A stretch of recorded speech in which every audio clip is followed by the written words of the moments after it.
Station, official home of the Sixers, Flyers, Union, and the best Eagles talk in Philadelphia. 97.5, The Fanatic.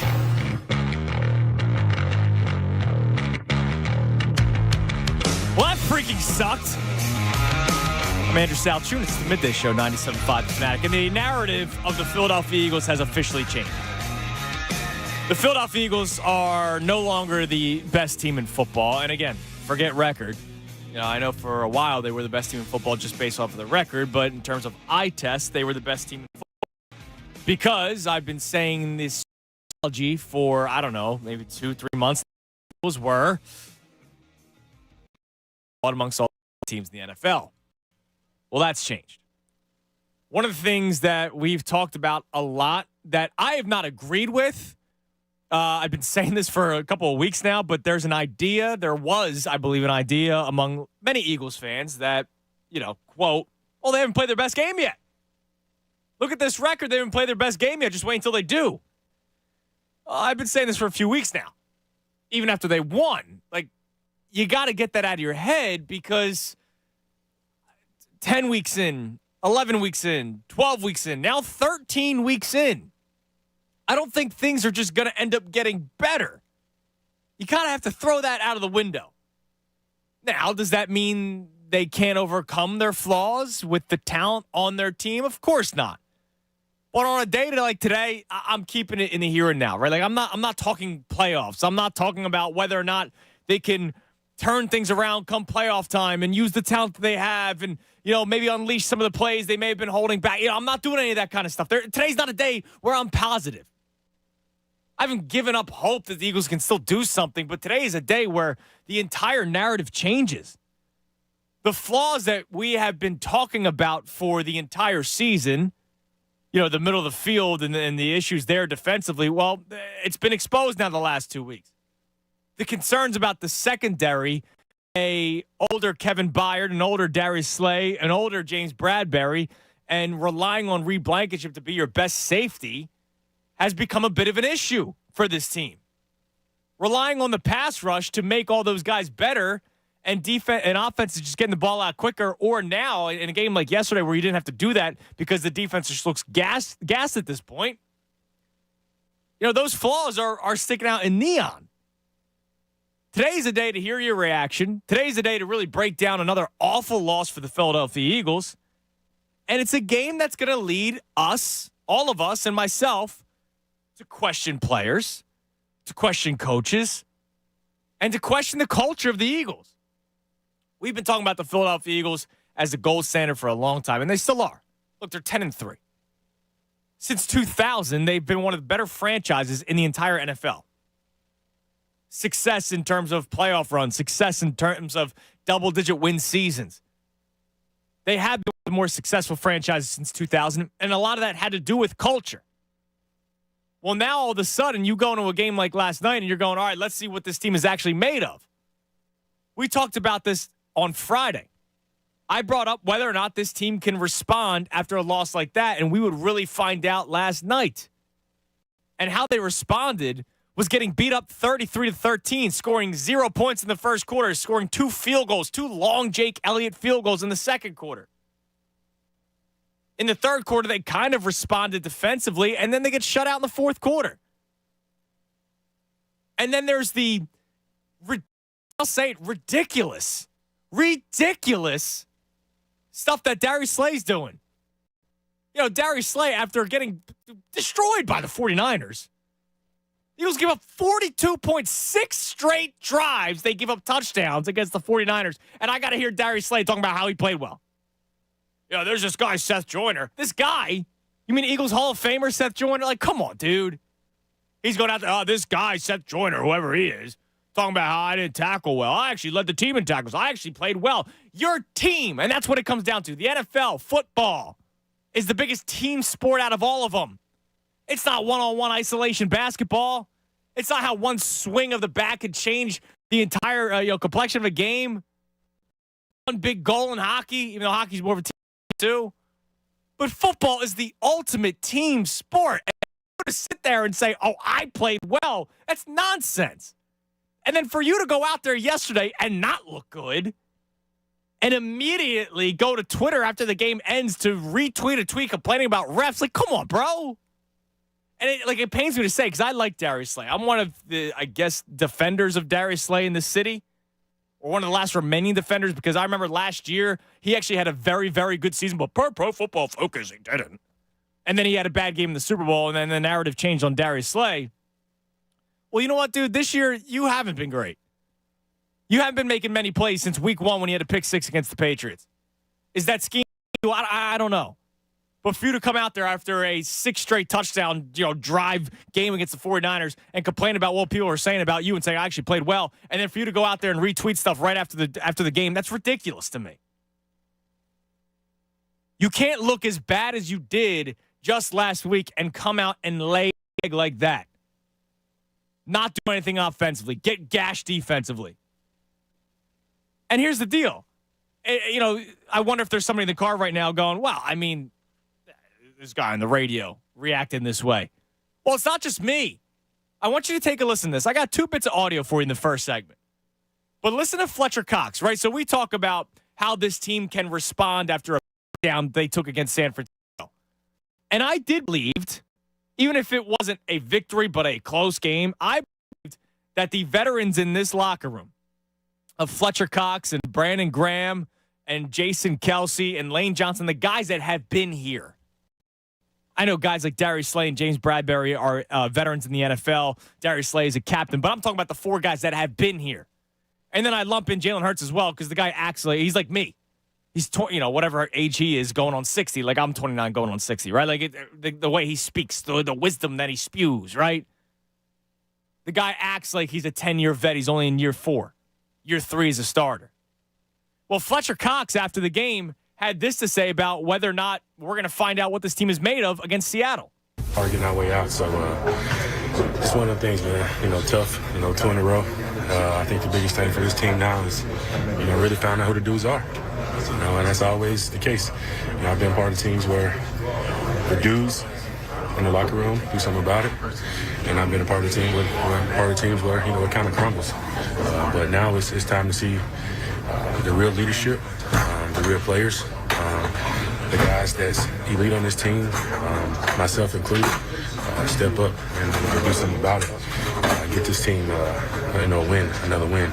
Again, I said last week that we would have found out who this team was last night, and they get beat down like that. Now, look, I will go on the side of the player here.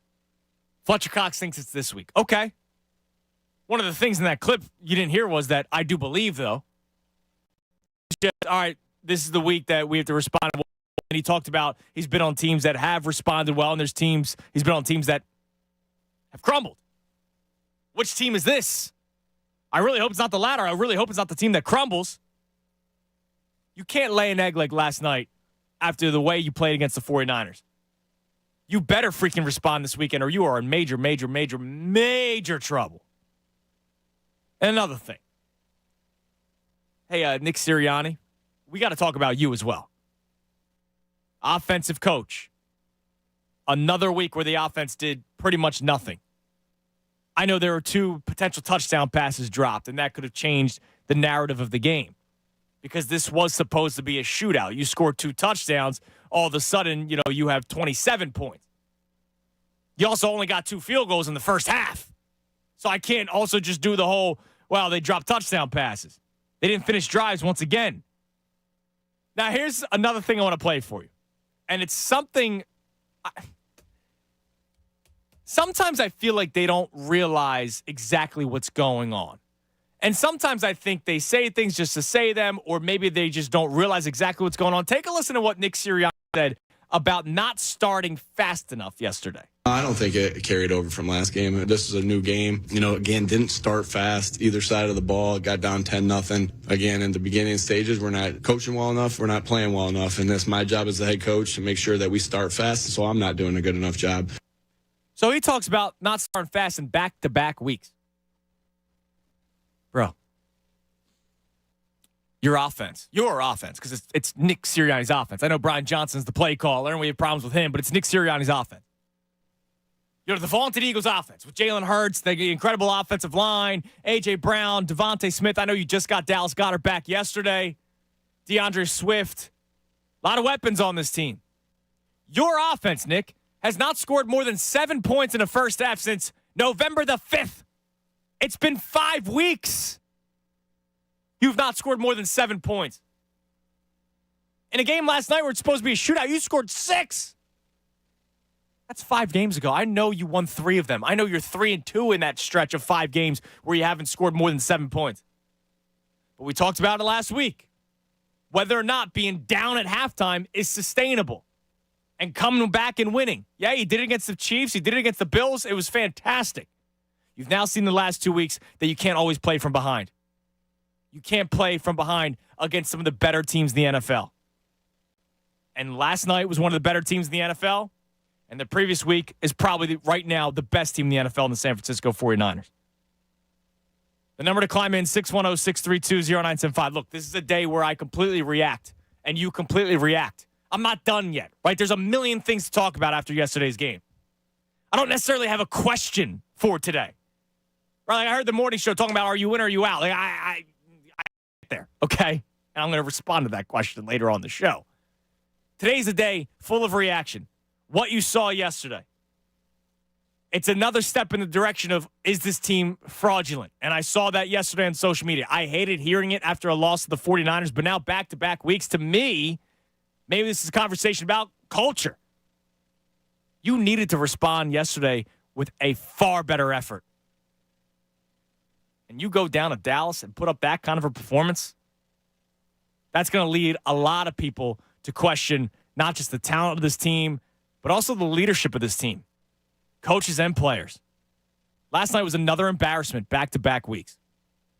610-632-0975. We'll get to your calls coming up next. Also, Ray's reaction all right here on 97.5 The Fanatic. Fanatic Sports Update. A disaster in Dallas. I'm Ray Dunn. This update is brought to you by Pearls, California-grown black ripe olives. Pearls black ripe olives have nothing added but sea salt and water. No artificial colors or preservatives. For quality you can trust, look for the sunny yellow can at your local grocery store. Eagles got clobbered by the Cowboys at 33-13. Pick your problem. There are plenty of them. Giving up 3 fumbles, allowing nearly 400 yards of offense, only scoring 6 points on offense, penalties left and right. Now with back-to-back blowout losses for the Birds, they fall to 3-2 in this 6-game gauntlet before it ends next week against the loss drops the Eagles from number 1 seed to a wild card team. Sixers looking for their 3rd straight win tonight as they host the Wizards at 7 o'clock. The 76ers are already 2-0. Wizards this season beat them by points. Joel Embiid catch the live call tonight's game right here on 97.5 The Fanatic. Flyers are off tonight, currently sitting in 2nd in the Metropolitan Division. Look for their 5th straight win on Tuesday night when they play the Predators. Keep it locked here for the latest news and information. I'm Ray Down the home for the Sixers and Flyers. 97.5 The Fanatic. 97.5 The Fanatic's Holiday Wheel is back. This week, we'll spin the Holiday Wheel 3 times each day at 8 a.m. with the John Kincaid Show, at noon with Andrew Salchunas, and at 4 p.m. with the best show ever. Every wheel spinner automatically receives a Fanatic prize pack and will win an amazing prize. Like a $100 Golden Nugget Jewelers gift card, a case of Corona, or tickets for the summer's hottest concerts. Visit the contest page at 975thefanatic.com now to enter and for your chance to spin the wheel. Happy holidays from 97.5 The Fanatic. Ho, ho, ho! Hey, it's Bob Cooney Claus here, and I'm inviting you to join me and my tiniest elf. Well, 6'7" All-Pro Eagles tackle Trey Thomas this Thursday at Joe Canals in Lawrenceville, New Jersey from 5 to 7 o'clock. Tiny Trey and I will be giving away Kelly Green shirts to the first 50 nice, not naughty, boys and girls who come out to say Merry Christmas. And when you come bearing gifts of an unwrapped toy or present being collected for the Trenton Area Soup Kitchen. Come meet us at Joe Canals in Lawrenceville, where they have amazing holiday corporate and personal gifts, and their educated staff will help you with the perfect bottle of wine, any type of beers that you want, and the best prices on alcohol for your holiday cocktails. Ho, ho, ho! Don't miss out. That's this Thursday at Joe Canals in Lawrenceville, New Jersey from 5 p.m. to 7 p.m. with me, Cooney Claus, and Tiny Trey Thomas, giving away 50 Kelly Green to the first 50 good little boys and girls. Search Joe Canals, Lawrenceville, and Merry Christmas. Have you noticed how cold it's been getting out? It may seem like a time you don't want to replace the windows in your home, but Window Nation is saying it's the perfect time because they're offering you 50% off all window styles. So you get a house of 20 windows, you're only really paying for 10. Plus, you can get 0% interest for 5 full years, 60 months. Nobody's doing that. And you're getting new energy-efficient windows from my friends at Window Nation. They're nuts with this deal. You'll start saving money instantly on your heating and cooling bills, and you're going to get rid of the annoying cold drafts that let the heat out. And then next summer, you're going to feel cool as a cucumber. Save money all year long. Window Nation's professional installation will take care of you and make sure they've got the perfect fit. So let me tell you again, 0% financing for 60 months, plus 50% off all window styles, so you're really paying for half for the entire job. Simply call 866-90Nation. But I want you to do your window shopping online first at windownation.com to get started. Window Nation is coming with the best deal in the coldest months. Get involved. Tell them John Kincaid sent you. The holidays are here, and if you're making a list and checking it twice, let the Preferred Pros make that list shorter by checking off your home improvement projects. Whether you need experts to help keep your home cozy warm, remove the junk and clutter, or help to keep your holiday gifts safe, we have just the pros for you. Ensure your heating and cooling system is in peak condition. Last year, Hutchinson performed thousands of repairs that could have been avoided with a tune-up backed by the area's top no-breakdown guarantee. Landis Block transforms your backyard into a dream oasis. Visit landisbc.com to start envisioning your paradise today. From pavers to landscaping, they've got you covered. Landis Block, your backyard, your paradise. WM Henderson Cooling, Heating, and Plumbing, and now featuring Farron Electric, provides clear upfront pricing for everything from simple repairs to full system outages. Pros today. This paid program is sponsored by rated by actual customers. For more details, pros, visit 975thefanatic.com. Drexel Basketball is proud to now be a member of the Philadelphia Big Five, and you're invited to be a part of this historic inaugural season. Join fans from all over Philly as our Drexel Dragons take the court against Division I rivals from across the country right on Market Street and the Daskalaskis Athletic Center. Experience the excitement of Drexel men's and women's basketball in one of the most intimate sporting venues in the city. Don't miss your chance to roar with the Dragons. For tickets, go to drexel.edu/Dragon Tickets.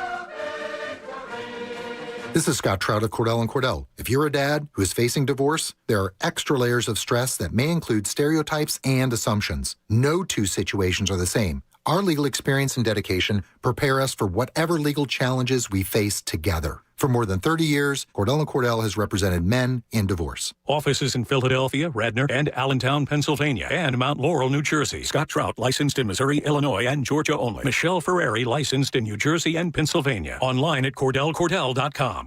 Thanks to Total Wine, you saved more on all the gifts for the ones you adore. Wine, spirits, beers, all nestled on shelves. Got some advice from our helpful elves. Oh, so many gifts to explore when you go to Total Wine and more. Bottles so delightful, whoa. Priced so amazingly low. With the lowest prices for over 30 years, you'll always find what you love and love what you find. Only at Total Wine and More. Drink responsibly, B21. For the ones who get it done, the most important part is the one you need now. And the best partner is the one who can deliver. That's why millions of maintenance and repair pros trust Grainger, because we have professional-grade supplies for every industry, even hard-to-find products. And we have same-day pickup and next-day delivery on most orders. But most importantly, we have an unwavering commitment to help keep you up and running. Call, click Grainger.com, or just stop by. Grainger, for the ones who get it done. No matter what the weather, most of us need to get on the road every day and get going. So we need tires to depend on in any condition. No one understands that better than the dependable people at Mavis Discount Tire. Mavis, we believe nothing builds more confidence while driving than having the right tires at the right price, so you can confidently handle the road ahead. Roll in for $200 off select sets of 4 Goodyear tires. Visit us at mavis.com. Are you tired of cracked, boring concrete surfaces? Apex Concrete Coating Solutions can turn your garage, patio, basement, or commercial space into a work of art while protecting it against stains, cracks, dullness, and drops. I couldn't believe the difference it made in my garage. It's super tough, and it looks great. Right now, get a free quote and 10% off your first concrete coating project at ApexConcreteCoatingSolutions.com. That's ApexConcreteCoatingSolutions.com. Hey, it's Ricky Metallico to tell you about our friends at Schwartz Culleton. You've heard their ads and their iconic phone number for years, 1-800-JUSTICE. When you've been injured in a car accident, there is no greater resource than an experienced lawyer. The lawyers at Schwartz Culleton have well over 100 years combined experience prosecuting claims on behalf of individuals injured in car accidents. They have helped over 10,000 clients obtain the justice they deserve. The firm has become a bedrock of the Philadelphia community and the surrounding suburbs. From start to finish, they'll help you get your car repaired and ensure you have all the best doctors for your injuries. They have relationships with the top medical specialists and have a strong reputation with the insurance companies. There is no doubt you'll get justice if you call 1-800-JUSTICE. Again, that's 1-800-JUSTICE. Call 1-800-JUSTICE today. Philadelphia sports is a family thing. 97.5, The Fanatic.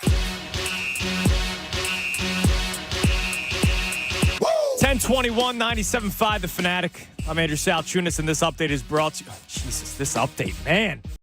I'm going back to my old days. Yeah, seriously. Holy I think you heard my hell, update. man. You were like, someone needs to do an update better than that guy in there. Oh, no. Your update was just fine. Man, this game was so bad, it brought me back.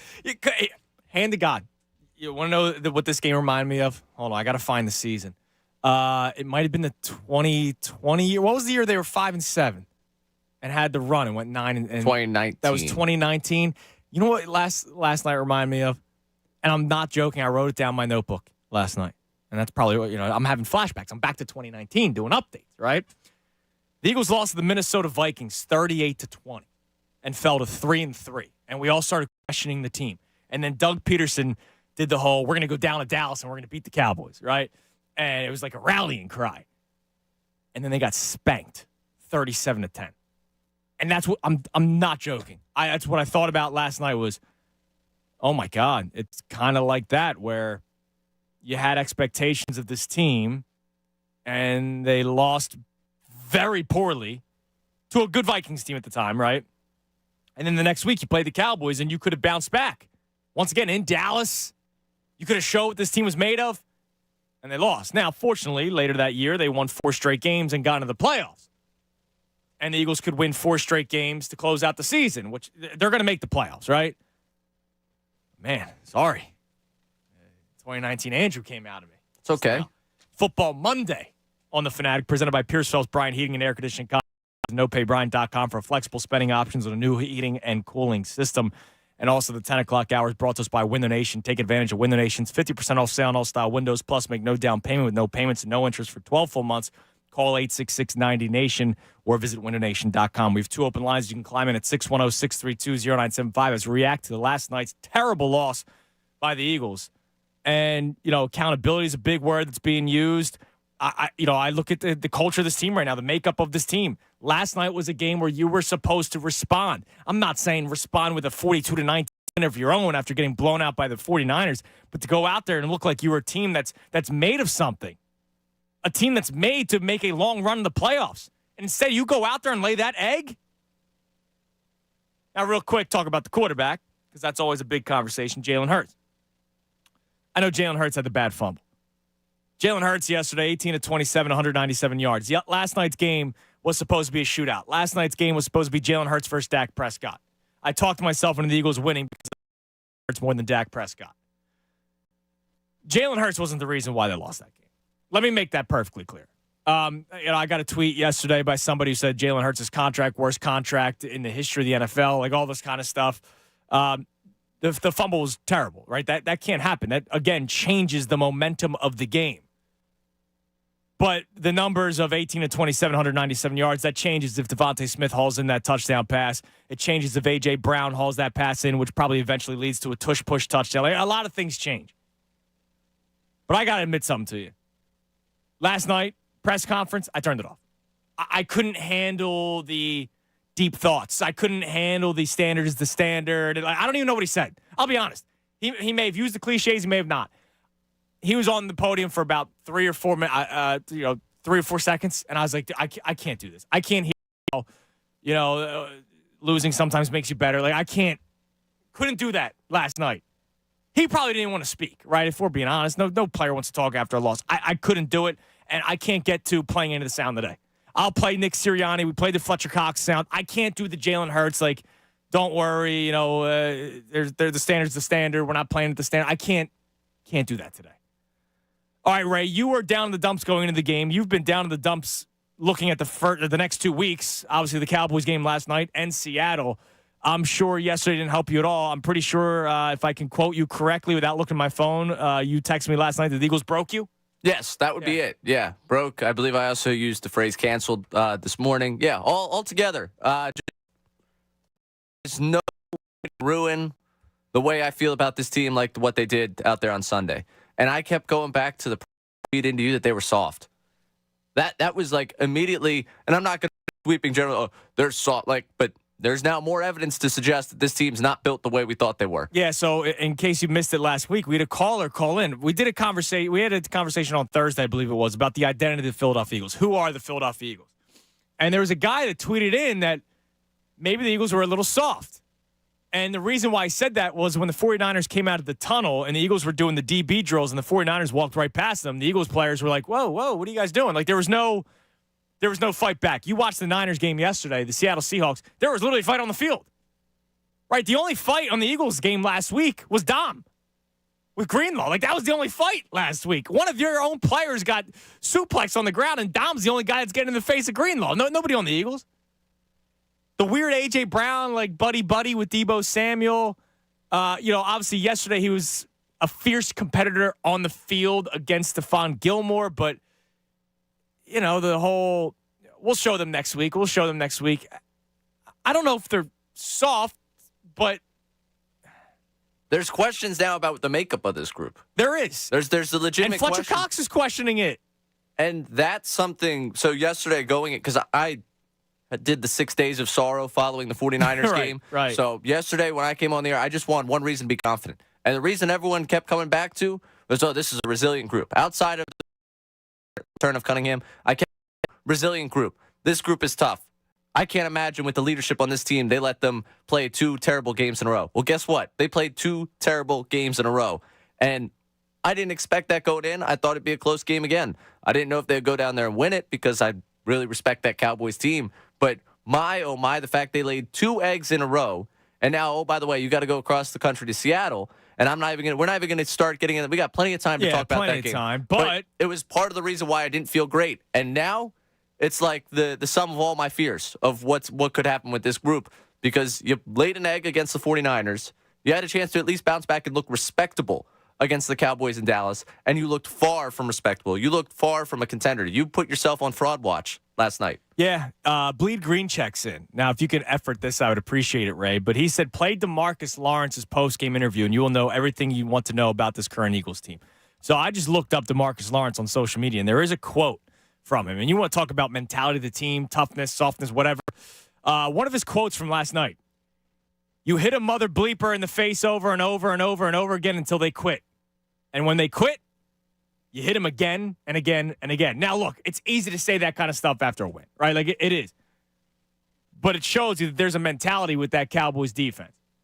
I don't know what the mentality of the Eagles defense is. And I go back to Darius Slay talking about how he played well in a game in which his team, right? It's a team sport. His team gave up 42 points to the San Francisco 49ers. And then he takes to Twitter right after the game and says, oh, look, see, this was a bad pass interference. It was a bad pass interference call. The point. That didn't change the complexion of the game. And your defense got gashed again, except drives in the third quarter. Man, I have a lot to say about the last night's game during the show today. A lot. But I also want to hear from you because I know you guys have a lot to say as well. Let's go to the phones, talk to Chris in Texas. What's up, Chris? Oh, you hit it. It's passion, mentality, and culture. And one of the biggest things, and again, it kind of stood out to me after watching that game, and it didn't hit me right away, and I know it's small, but on Carter's scoop and score to the end zone, I think there were 4 guys that joined him in the end zone for that celebration. The game was still there. It was early in the third. I didn't see Slay down there. If that was the old Eagles team, they would have all been down there, and that could have been a turning point. And for me, exactly what you're saying. Is it passion? Is it culture? They didn't seem to wanted last night. The And that's only worst thing I will disagree with you there, Chris, is I remember this was a long time ago. It might have been that 2019 Vikings game that I was talking about.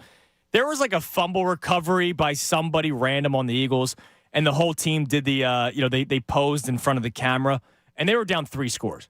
And it was like, dude, like I don't need that. You know what I mean? And so after giving up 6 straight touchdown drives the previous week, and they were getting gashed in the first half, I don't think I needed a team celebration like that. I hear what you're saying, but I don't think I needed it yesterday. It was almost like, all right, get back to business next drive as well. No, I can understand it, but it's just a passion aspect. You have the opportunity to go up big, not go up big, but at least make it a game at that point. And they just didn't see it. There's, like you were bringing up, there's fights breaking out in San Francisco. The Dallas defense is talking back, and they just don't have that dog mentality that they so-called, hey, this is what we're all about. It hasn't been there all season with that. Yep. All right, Chris, I appreciate the call. Yeah, I mean, the dog mentality, which is something that Serianni keeps on, talking about over the last, since he's got here, right? And I don't have a beef with Serianni, but, that clip that I played in the opening segment where he talks about, we haven't started off fast weeks. Bro, it's been since November 5th. November 5th, 5 games ago, was the last time you had more than 7 points in the first half. I'm not saying first quarter. I'm saying first half. You haven't had more than 7 points. You're playing behind the 8 ball every single week. And it's great and all that you held on and beat the Cowboys. It's great and all that you came from behind against the Chiefs and you came from behind against the Bills. But other teams seem to be getting better as the season goes on. Now there's gauntlets. There's they went 4-2 in the gauntlet, right? Like I get all these other factors. But it's also a what have you done for me lately kind of sport. And the last 2 weeks against the 2 opponents that you're really going to put an eye test to, you've looked like you haven't belonged. And that might sound harsh. They're still a playoff team. They could still win this division. But the last 2 weeks, you have looked like you don't belong. Do I believe they belong in these playoff conversations and Super Bowl conversations? I still do. But my Lord, you a lot of things. And it starts with the coach. It does. Let's go to Solomon in South Philly. Solomon, you're on the Fanatic. Playoffs? We want to talk about playoffs? Jim Moore from the Colts. Playoffs? Yep. Nick Serianni absolutely has. He showed no passion every week in and out. We got to make adjustments. We're not starting at all. Yeah. We're not starting at all. A.J. Brown dropped the ball. Smith dropped the ball. They fumbled the ball. Our offense can't put it in the end zone. We haven't even made it to the red zone. I don't know what has to happen, but something. Nick Serianni has to do something. We can't go in each press conference saying, we got to do this. Well, when are you going to do it? We're in week 15. Well, that's the thing. Like, that's why I said in the open, and I've heard a lot of people talk about, like, they haven't played their best game yet. Just wait. They just got to fix a few things. What are they going to fix? It's been 13 games. Like, I don't think they're going to fix things. They might be able to tweak some stuff that maybe improves certain areas, but, it's not like Darius Slay and James Bradbury are going to get any younger. Like, James Bradbury was getting cooked yesterday the entire game. Absolutely. And the only thing I can keep coming to my head is playoffs? We want to talk about playoffs? Have a good day, man. You too, Solomon. Now, again, that's why in the open I said, what I had to say about it's not that I've given up hope on things, but I can't do that. Like, I know that there are people probably on social media that are still praising the Eagles as a 10-3 football team. And we did it last week. One of the first things I saw on Twitter after the Eagles lost to the 49ers was, oh, no, we fell from the 1 seed to the 1 seed. I hated that. I hated that mentality. Because that 1 seed to 1 seed mentality, all right, your 2-game lead went to 1. I talked about cushions last week. I like a nice big cushion. It's more comfortable. I don't want a thin cushion. I don't want a thin, dirty cushion. I want a nice big cushion. I want my fat ass to sit on a nice, comfy cushion. You lose that game last week, now all of a sudden it's only a 1-game lead. And what happened last night? The 49ers took care of their business. The Eagles did not. The Cowboys took care of their business. The only team we could thank is the Chicago Bears for not making it a 4-team race. But it's still a 3-team race. And the Eagles are now behind the 8 ball against both those teams. As of right now, it stands, the Dallas Cowboys are in first place in the NFC East, and the San Francisco 49ers are the first team in the NFC. Hey, if you look at the picture right now, the Eagles are a wild card team. I know there's still 4 games remaining, and I know the schedule is much easier for the Eagles than it is for the Dallas Cowboys. So I still believe that the Eagles win this division, right? I do. But damn, it's not just about the division. The season was never about the division. The season was about getting back to the Super Bowl. And are they playing like a Super Bowl team right now? No, they're not. Let's go to Frank in Bucks County. Frank, you're on the Fanatic.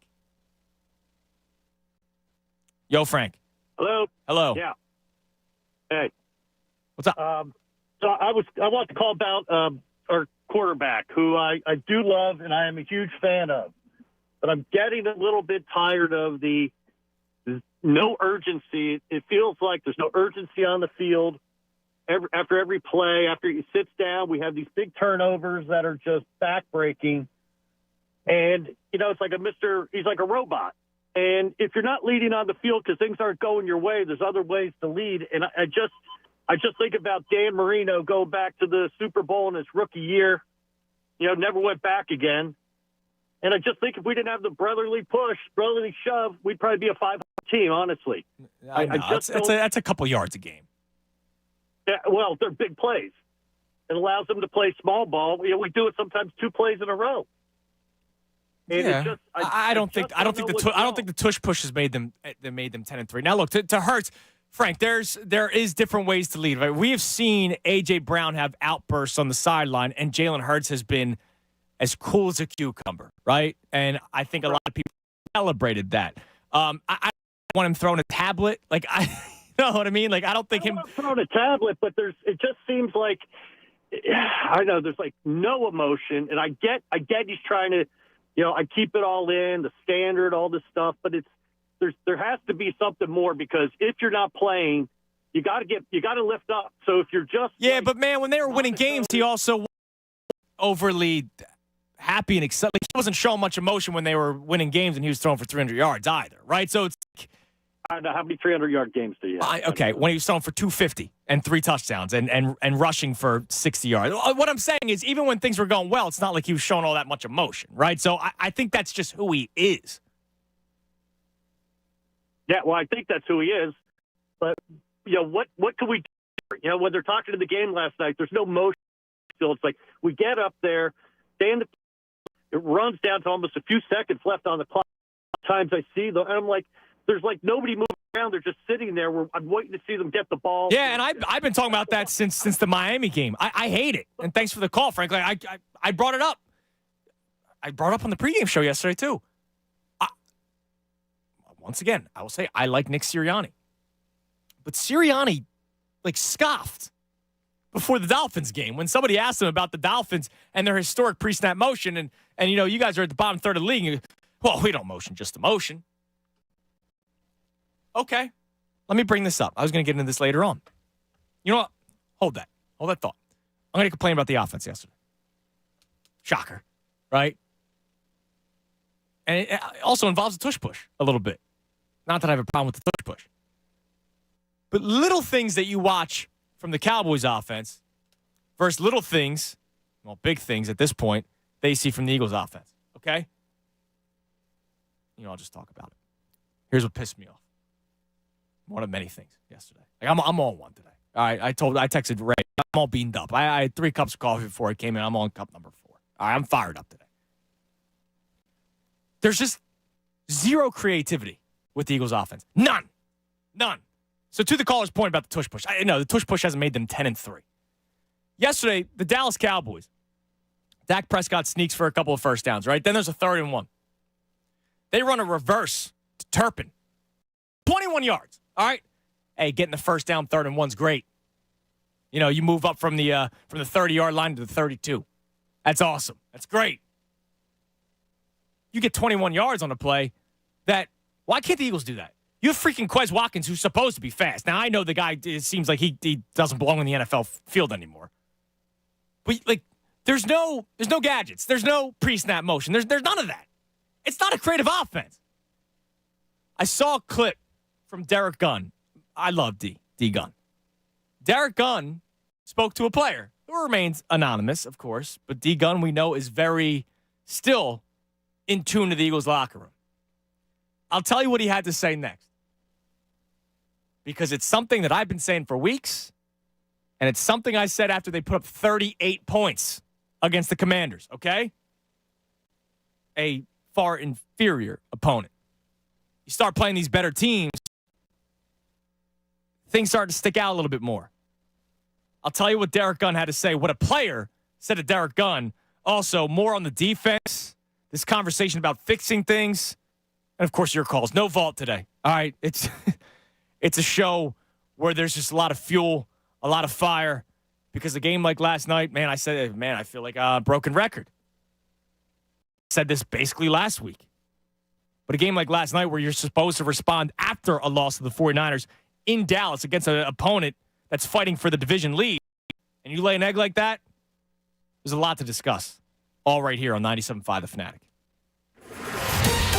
Fanatic Sports Update. Crushed by the Cowboys. I'm Ray Dunn. This update is brought to you by Family Company Jewelers. Get a little extra action under the mistletoe this year with a gift from Family and Company Jewelers, South Jersey's holiday diamond destination, Route 70 in Marlton, or at FamilyJewelers.com. The Eagles, well, they got clobbered by the Cowboys, 33-13, and you can pick your problem. Pick whatever one you want from the long list of them. 3 lost fumbles, allowing nearly 400 yards of offense to the Cowboys. They only scored 6 points on offense. That would be the Eagles, and penalties left and right.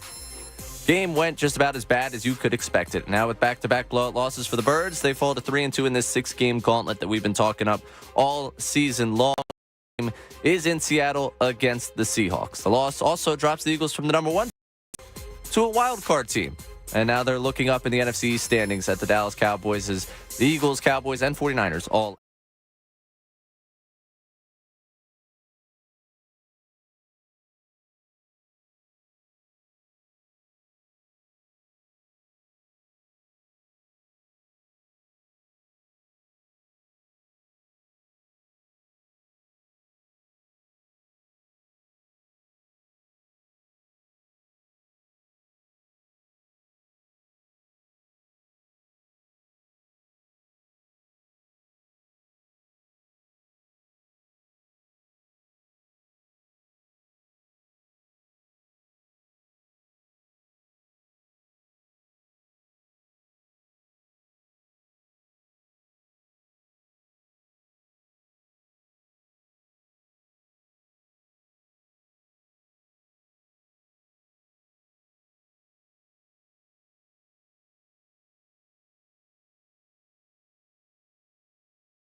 official home of the Sixers, Flyers, Union, and the best Eagles talk in Philadelphia. 97.5, The Fanatic. 10:50, 97.5, The Fanatic. I'm Andrew Salchunas on this football Monday, a miserable freaking football Monday in which the Eagles lost their second straight game. So going into the break, I told you about something Derek Gunn said, a anonymous Eagles player. Obviously, he's not going to expose the player, but he spoke to a player yesterday about what the deal was with the offense. So I'll tell you what that is in a second. FPT Center on Twitter said this coaching staff is a disaster. Coordinators don't seem capable, and I still have no idea what Serianni actually does. If he's purely a motivator, then his messaging is no longer work. It's his offense. We talked about the Spadaro, not report, the Facebook statement last week where he says this is Nick Sirianni's offense. It is his game plan. And it's just Brian Johnson who makes the calls. He's the guy that calls the plays during the day. That's it. Well, I go to the last 5 weeks where Nick Sirianni says we haven't started off fast enough in back-to-back weeks. No, it's been 5 weeks since you've scored more than 7 points in the first half. So, Derek Gunn spoke to an Eagles player, and the Eagles player said that their offense has become, Ray, too predictable. And it's uninspired routes. Remember the Jets game when they lost. I forget, it was the safety. I forget his name. The safety for the Jets that had the game-winning interception. You don't have to look it up. It's fine. Tony something. He had the game-winning interception. And he spoke about it in the locker room afterward with Josina Anderson. And the coach, the defensive coordinator, literally said, hey, drop back right here. The ball's going to come your way. They knew the play. They knew what was coming. So predictable that the guy had a freaking game-winning interception because of it. When the Eagles beat the Commanders and scored 38 points, I came on these airwaves and sounded like a damn fool when I said that was one of the more boring 38 performances I've ever seen in my life. A.J. Brown deep. Devontae Smith finds space in the middle of the field. Dallas Goedert underneath. That was it. It was like the same route tree for 4 quarters. Now they scored 38 points off of it. So it worked. They also scored 38 points because they in the Washington Commanders. Yesterday, I'm watching this Eagles-Cowboys game, and it's creative routes the entire time for the Cowboys. It's different. CeeDee Lamb's in the slot. Sometimes he's on the outside. They're not just attacking the middle of the field. They're attacking the outsides. And then when you maybe fall asleep a little bit in the middle of the field because you're doing just fine, Jake Ferguson's wide open in the middle of the field. Dak Prescott, tremendous job, right? We rip Dak all the time. Dak looks so much more comfortable than Jaylen yesterday. So much more comfortable. Is that him, the quarterback? Is that the game plan? Is that the defense that you're facing? I don't know what it was. He just looked so much more comfortable. If his first read wasn't there, he found a second. He took checkdowns. Tony Pollard, look at how involved he was in the first drive. It just seemed easy to him yesterday, where it seems so difficult, not for Hurts specifically, the freaking offense. It just looks so hard for them. And I don't know why. It's probably because they are predictable. It's probably because there is a lack of creativity. I was saying this to Ray before the show, and I wrote it down in my notes, but I was talking about it with Ray before the show even started. It doesn't just look hard to score a touchdown for them. It looks hard to get a freaking first down.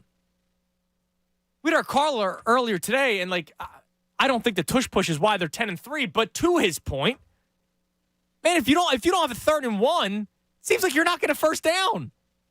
Unless it's a play to A.J. Brown, or last week you had the wild 3rd and 19 where Devontae Smith gets 20 on a bubble screen.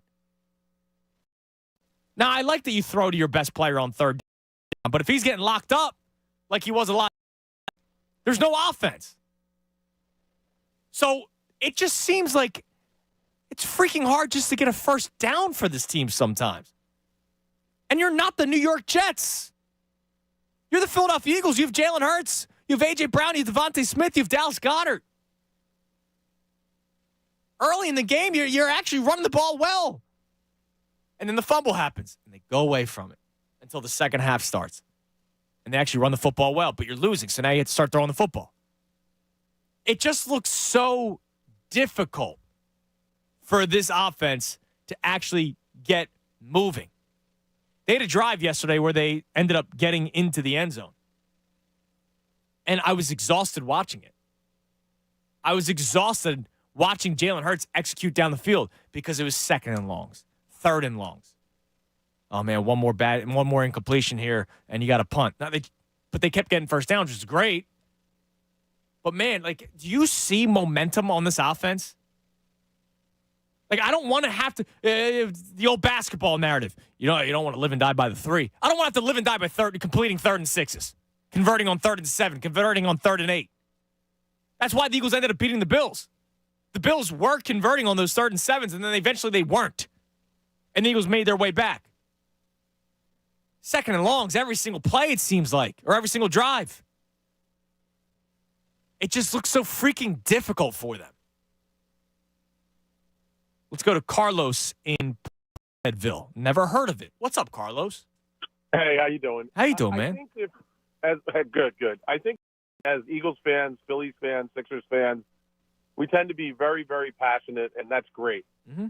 But you have to separate your passion and your desire for your team to win with realistic expectations of what you're seeing on the field. This year I was very busy and didn't get to watch any of the Phillies games until the playoffs. I watched 2 playoff games and told my best friend, I said, this is a very poorly coached team. They're not going to go very far.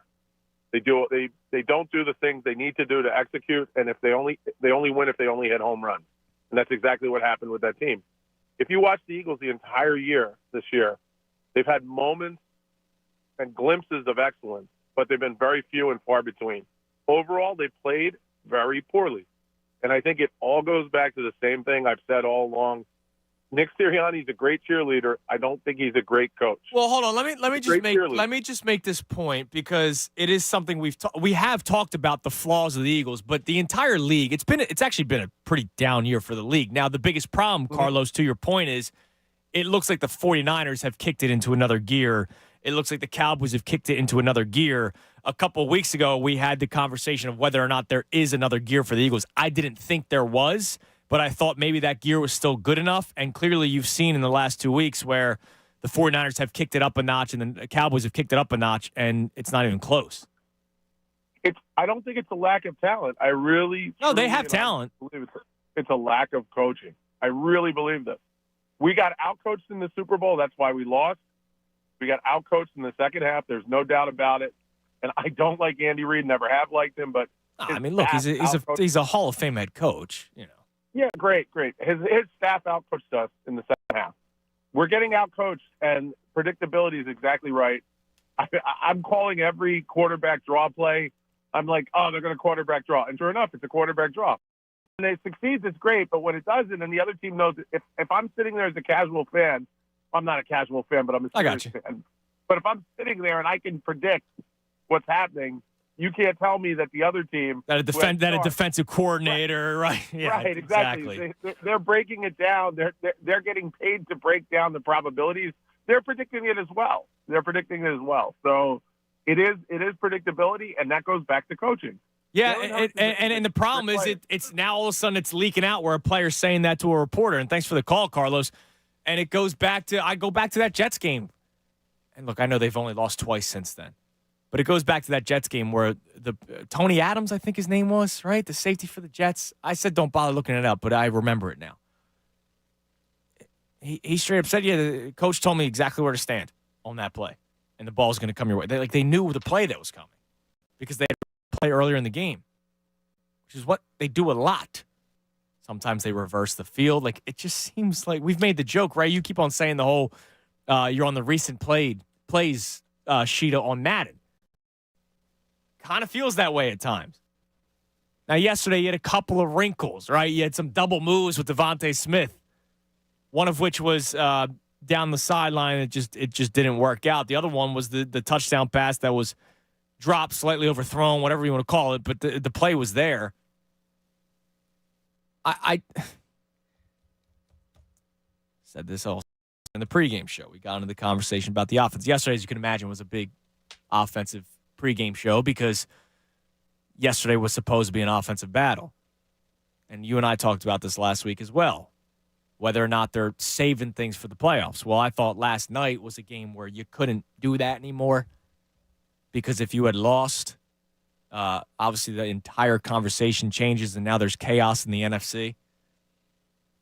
They did throw some other wrinkles out there, but it still wasn't nearly enough. I mean, the Dallas Cowboys played that game thinking, all right, we need to win this game because if we do, we're in first place. It could be a Nick Serianni thing. It could be a Brian Johnson thing. This team is talented, which is why I think the season's not over. They can overcome some of their flaws, but now some of the flaws are sticking out like neon more so than they were when they were winning games. And we all know that winning is the best medicine, but we've now reached a stage where if you beat the Seahawks and the Giants and the Cardinals and the Giants to close out the season, they've reached Sixers territory where it's, all right, get out of the second round. The Eagles are going to have to play probably the Cowboys or the 49ers at some point in the playoffs. If it's not in their stadium. Let's go to AC in the Northeast. AC, you're on the Fanatic. Yo, what's up, guys? What's up, man? Couple things I want to talk about. I hope this isn't like the '94 Eagles team that started out 7-2 and was atop the NFC East back then, being a division. Everyone was talking about big things, and then Cleveland came in here with Bill Belichick and exposed the offense for being frauds. And the Eagles went on a 7-game losing streak. They go 7-9. And we had a couple cupcake teams back then. I remember being a kid. We played the 2-13 Bengals at the time. And they came in here or actually went there and we got beat. And I can see that happening. If they lose to Seattle, which Seattle's going to move the ball against the secondary, especially if we don't get a pass rush. Yeah, I mean, look, they moved the ball against the 49ers yesterday with Drew Lock. I know. And the 49ers exposed the 49ers, and Nick Bosa basically exposed it. Told you the other day, but that they exposed the Eagles' offense. They said they put out the blueprint. They said, I hope Dallas was paying attention. Yeah, and they did. And I'm going to tell you another thing, Andrew. You know who the Eagles really miss? The guy just ate up 20 carries a week, and that's Miles Sanders. He stinks. Huh? Have you seen what Miles Sanders has done this year? No, I know, but see, for this offense, particularly this offense, they got to run the ball. Like, they got to use the running backs to run the ball. You can't have Hurts doing everything, as far as passing and running. You got to mix it up, and they got to stick with the running. Last year, even though their offense stalled in the second half at times, they still stuck to running the ball with Sanders, even though it wasn't working a lot in the second half against because they had big leads. They still stuck with running the ball. Well, that's the thing. They had big leads, so they did run the football. Look, I'll be honest. I'm not a big Miles Sanders guy. I have been. Saying you need him. Swift is not getting the ball. I know they're behind, but a lot of times it's a half. But like early in games, and even if early in the games in the first quarter, you're saying they're not scoring in the first half, they're not running the ball. All right. I appreciate the call, AC. I will say this. Statistically, you're incorrect. And I get what you're saying. Yesterday in the first half, the Eagles attempted 14 passes and ran the ball 12 times. So almost a 50-50 split. And, oh, by the way, one of those passes was a Braden Mann fake punt. So you take that one out, it was 13-12. They did run the ball yesterday. My biggest issue in terms of the running the ball thing, and I said this last week when the signs were outside of NovaCare, I wouldn't mind more traditional handoffs. I'm tired of zone reads. You want to talk about blueprint? I saw the blueprint against the Bills. As my witness, Ray. The Bills saw this in the first half. They just attacked Hurts. Joey Bosa's out there, claiming that the 49ers had the blueprint.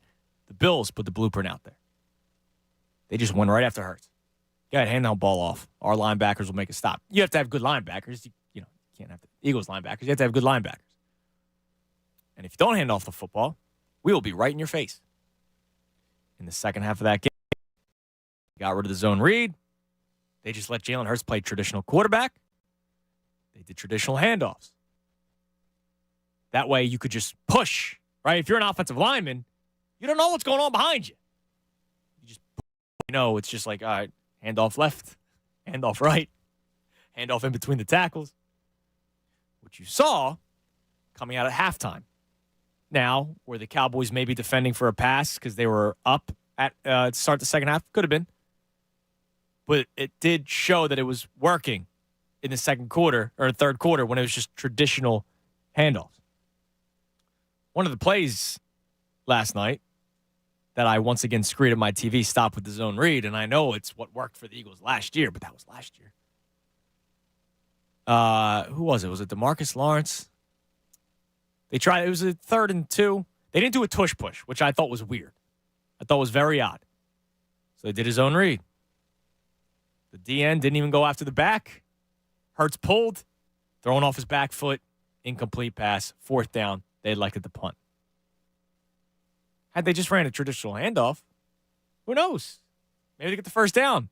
Talk about how good the offensive line is. But in terms of numbers, like pass to run ratio, it was almost 50-50 in the first half. So like that's not necessarily correct. But AC, you want to go eye test? Fine. I hate the zone read. I know it worked for the Eagles in the Super Bowl when Nick Foles won it. And I know it worked last year. Teams have schemed differently. Tape is out there. Jaylen Hurts isn't running. All kinds of things. And so more traditional handoffs, traditional offense might be worth a shot, especially the next 4 weeks when you're not playing as great opponents. See what you got out of it. I'm not saying abandon the zone read. Just like they shouldn't abandon the run. Were you shocked it took this long to get the first run the ball call? Yeah, I was. I don't know how many times we have to say it with this group. Like, the run the ball thing is not the solution, the Band-Aid everyone thinks this is.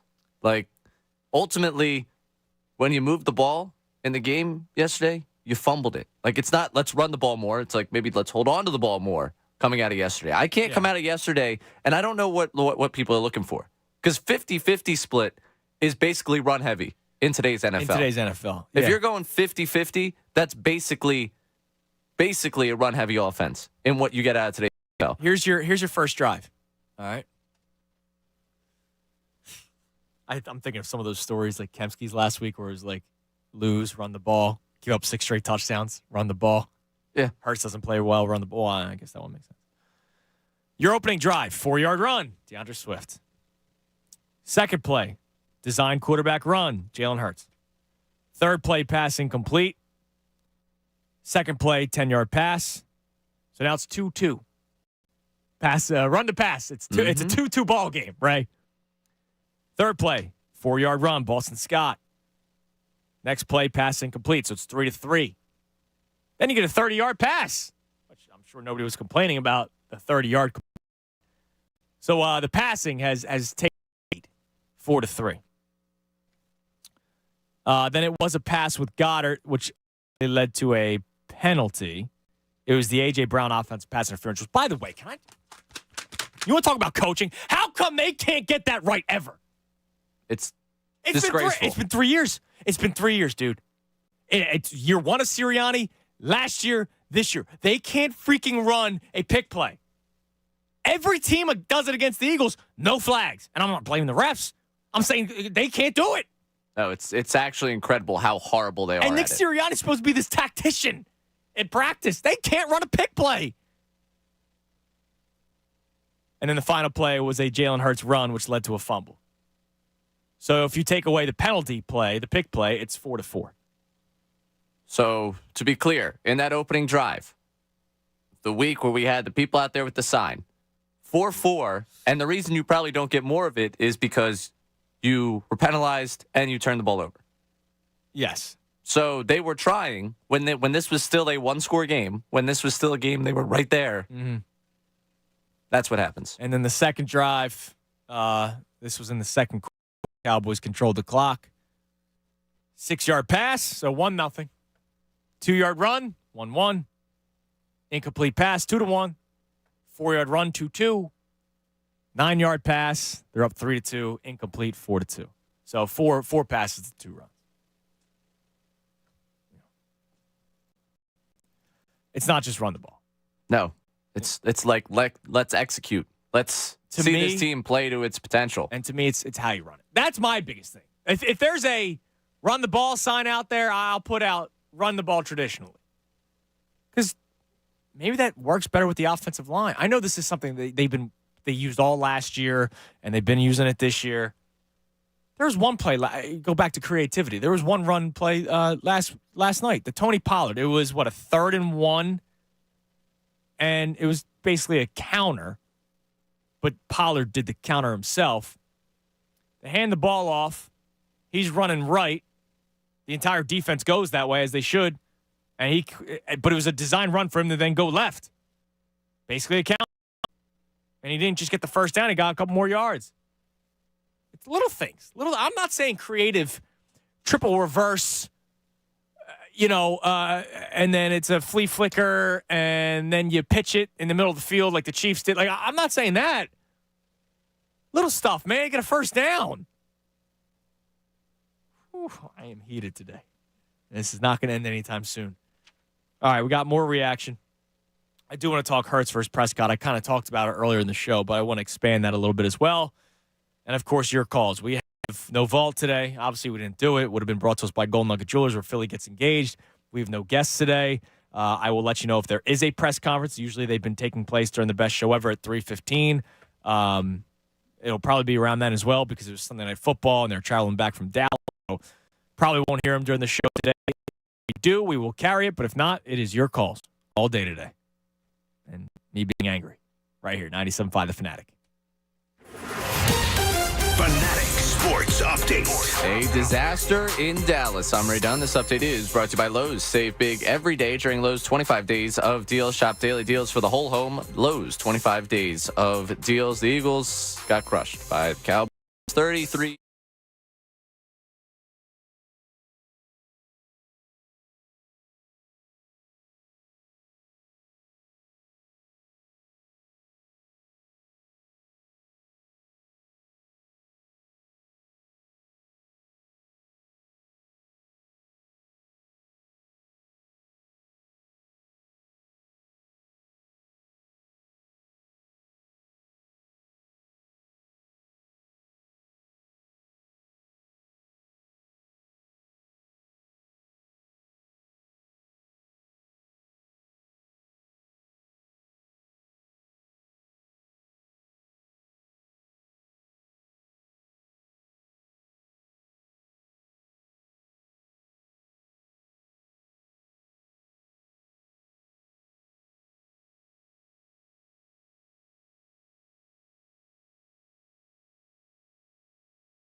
Football Monday. Football Mondays on the Fanatic, presented by Pierce Phelps Bryant Heating and Air Conditioning Contractors. Visit nopaybryant.com for flex spending options on a new heating and cooling system. I am freaking miserable today, as if you couldn't tell. All right, before we get back to the phones, real quick, the Jaylen Hurts versus Dak Prescott thing last night. So, I mean it. Jaylen Hurts wasn't your biggest problem yesterday. If anybody, I saw a lot of social media yesterday that, Jaylen Hurts is the reason why this, that, and the third. It's not. A guy tweeted at me saying Jaylen Hurts' worst contract, in the NFL. That's not true. Did Herbert get paid? I forget if he got paid yet. Yeah. How's that working out? All right. Like that team's dreadful. So yesterday, my biggest issue with Hurts was he looked uncomfortable, and Dak Prescott looked very comfortable. Now, Eagles defense probably allows quarterbacks to look very comfortable. When the pass rush isn't getting home, you have a defense that's getting beat up in the middle of the field, but then you also have outside corners who aren't necessarily playing all that well and taking to social media after the game immediately to complain about penalties. You lost Reed Blankenship yesterday, and you guys know how I feel. I'm not the biggest Blankenship fan, but obviously once you lose him, it changes how you have to play defensively. And now it's Byard and Sidney Brown. And again, when the pass rush isn't getting home, it's going to make Dak Prescott's life a lot easier. Hurts yesterday, there was a play in the second half where the Cowboys brought a blitz. And it was actually a great tweet by Dan Orlovsky. Did you see the Orlovsky tweet yesterday about the blitz, Ray? No. Let me find it word for word. But this was in the second half. He tweeted out, "You've been getting zero blitzed all night. How do you not have a better call to hurt? Zero blows my mind." Because it's true. The Cowboys just kept on bringing pressure. They were like, all right, beat us. But there was a third down where the Cowboys brought the blitz. And they didn't get there yet. And Hurts is on his back foot and threw the ball away. Or tried completing it to a receiver, but threw it short and ended up being incomplete. There was the fourth down, the 4th and 9, which we got to get into at some point as well. Same thing. They're coming after him. Don't get me wrong. They're coming after him, and I hated the play call. Freaking run a 3-yard route in 4th and 9. What are we doing? But Hurts, once again, back foot. He almost seems uncomfortable out there. And no, I'm not comparing him to Carson Wentz by any means, but it reminded me of the year where Wentz had like 9 different offensive linemen. He was back foot, everything. He was seeing ghosts. Hurts isn't throwing interceptions the way Carson Wentz was that year. But it almost kind of seems like that where he just looks uncomfortable out there. And this was also a problem last week when the offensive line actually played really well. They weren't as great yesterday, but last week they played really well, and Hurts looked uncomfortable last week too. And I don't think it's a reading the defense thing. I think it's almost expecting to get hit at some point. He's gotten hit a lot this year. Do I think he's seeing ghosts? No, but I think he's feeling pressure before it's even there. And yesterday, not that he was the reason why he lost, but you could tell the difference between Dak and Hurts yesterday in terms of being comfortable. Yeah, and you could tell one that's existing in offense right now, structured to play exactly to his present-day strengths, and the other one that's playing in an offense right now that feels quite vanilla. Yeah, it's very vanilla. I mean, it's boring. I know I sounded like a lunatic when they scored 38 points and I talked about how the offense was, but it is. It's just, it's similar plays. It's similar routes. Victor Williams. You know Victor is. He's a content creator. Does a lot of the Eagles stuff. I think he works 1025, whatever. He posted the route chart for A.J. Brown. It's very similar. Every single play, except for a couple of times they move him over to the left. He's on the right side, and he's running down the sideline. A couple times he goes over the middle, and they converted past. One of them was the fumble. Remember last week against the 49ers? Slant routes. They couldn't stop them. 49ers probably made the adjustment to try to clean that up. And then it just, never went back. Never went back to it. It's just, there's something off about the offense. And there's been a lot of eye test conversation. I go back to the 9-1, 10-1 Eagles, and we were talking about whether or not people were for like the 49ers game to really get excited about this team. People were probably maybe right about what they were feeling. Not that they were not a Super Bowl contender, because they still quietly are. But I think people were not that thrilled by what they've seen offensively. And then there was the conversation of whether it was fair or not because of the Eagles' record. But the last 2 weeks, you've kind of seen it. Now, I think this call is going to be completely but hey, we're all in our feelings today. Let's go to Paul and Trenton. What's up, Paul? Hey, man, what's up? What's up? Let me tell you something. I'll tell you right now, the two worst coaches in professional football are Doug Peterson and Nick Serianni. I watched that Jaguars game, and Doug Peterson is the same crappy coach he was in Philadelphia, and he has no game plan, just like that idiot Serianni we have in Philadelphia. He needs to bench Hurts, put Mariota in, and go back to the I formation. That way you get halfbacks going north and south. You feel better? No, I don't feel better. You shut your mouth and listen to me. Okay. You think you're the pulse of the Eagles? I'm the pulse of the Eagles. You don't know what you're talking about. All right? All right, Your Paul. best friend is Big Dom, and he sucks too. Okay, Paul. I hope that helped. I hope that helped. Again, we're all in our feelings today. I don't know what his beef is with Doug. He might lost a bet. I don't know. I can make the case that Brandon Staley's worse than both those head coaches. I can make the case that the coaches that have been fired this year, multiple, are worse than those guys. He wants to go power I. All right, man. Whatever makes you feel better. Is my best friend Big Dom or is Serianni? I don't know. I missed that part. For a second, it sounded like you said your best friend was Big Dom. Yeah, I don't know Big Dom. Seems like a wonderful human being, but I've never had a conversation.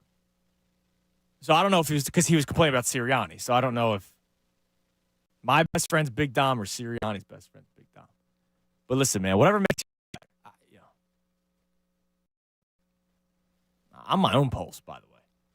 I'm just so there's so much that happened in there. Doug Peterson catches a stray. Yeah. I did not expect people to be complaining about Doug Peterson today. So they put up 27 points against a very good Cleveland Browns defense with a banged-up quarterback. Listen, I don't know where he was going with this, but hey, Look, it's a tough day. When he loses the Cowboys and you're no longer in first place of the division and you're now a wild card team, it's a tough day. So, which, with him, I also have to take exception to a certain, I don't even want to call him an analyst, former NFL bust that decided he wanted to tweet out last night, take a victory lap on his take from last week. Oh, David Carr, yeah. Hey, Philly, how y'all feeling or whatever it was? Yeah. I don't know how anyone could watch that game and have the takeaway that somehow that idea that he floated out there was right. Maybe that was him. Maybe that could have been. Could have been. Paul from Trev is actually David Carr. David Duke. He's, what? How far they do NFL Network stuff over there in Mount Laurel? I mean, he's not too far. Maybe it was. Could have been him. Could have been him. Marshall Thomas checks in. That was such a football guy call. Power eye only. Yes, it was. We did it last week, football guy or not. Paul from Trenton, football guy. Come on, power eye, fingers in the dirt. Yeah, he wants power eye. Fingers in the dirt. He wants to bring back the fullback.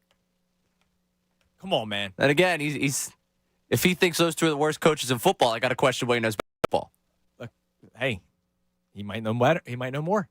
I mean, clearly, he might be Uncle Rico. He just missed out on his shot. I needed a laugh. Not that I really laughed, but whatever. Let's go to Raymond in Dover. What's up, Raymond? What's up, man? How you doing? Listen, man. We have to clean up the way we play.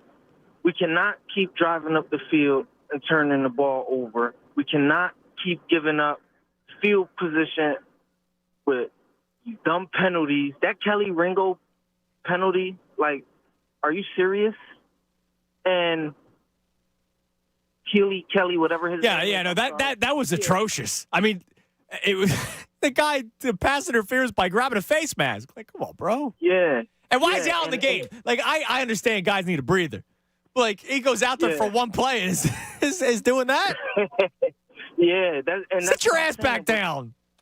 Yeah, man. And it's just like so many, like, you can say the game could have went the other way if the fumbles don't happen, but we don't know because we haven't been good in the red zone. We just have to clean up our play, catch balls. And I'm so with you on the traditional running. Like, the RPO slows down how fast you can get to the line of scrimmage. Like, they're figuring out how to play the RPO, so just try to run it regularly and get where you got to go. Just pound the ball. 3rd and 2, pound the ball. You need 1 yard before you can shove it. Yeah, no, or you could do that. How many times they talk about the double tush push? Like, you could, and by the way, the tush push isn't a 1 yard play anymore. Like, we've seen them get 2-3 yards on that play. Yeah. And I go back to that 3rd and 2 where, like I said, traditional run. Instead, they do a read option, and the guy doesn't bite, and he back foot, it's an incomplete pass, and then they punt. And I was actually shocked they punted on that play. Yeah, and then even it goes back to last week. Option and he fumbled the ball. Yeah, that was the one. It was a miscommunication. Yeah, I mean, look, it's. Yeah. I almost wonder, and I've been saying this for a couple of weeks now. Thanks for the call, Raymond. I appreciate it. That was more of a normal phone call. It almost seems like Hurts is thinking too much. In the game against the Bills, in that second half, he didn't have to think. He just played quarterback. And look at what they did in the second half. And look in the fourth quarter. When they needed drives, he went downfield. He hit his checkdowns. How many times did you see Kenneth Gainwell? There was, 2 or 3 plays where Kenneth Gainwell got out of bounds, got a couple. And I'm not the biggest Kenny G fan.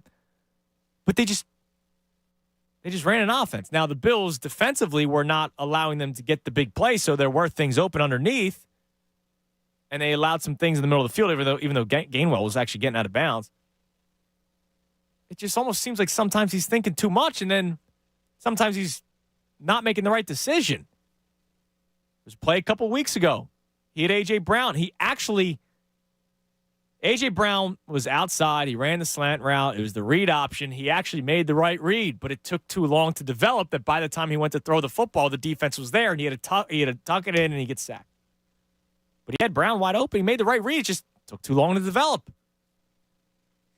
It goes to his comfort. It almost looks like Jaylen Hurts is uncomfortable out there.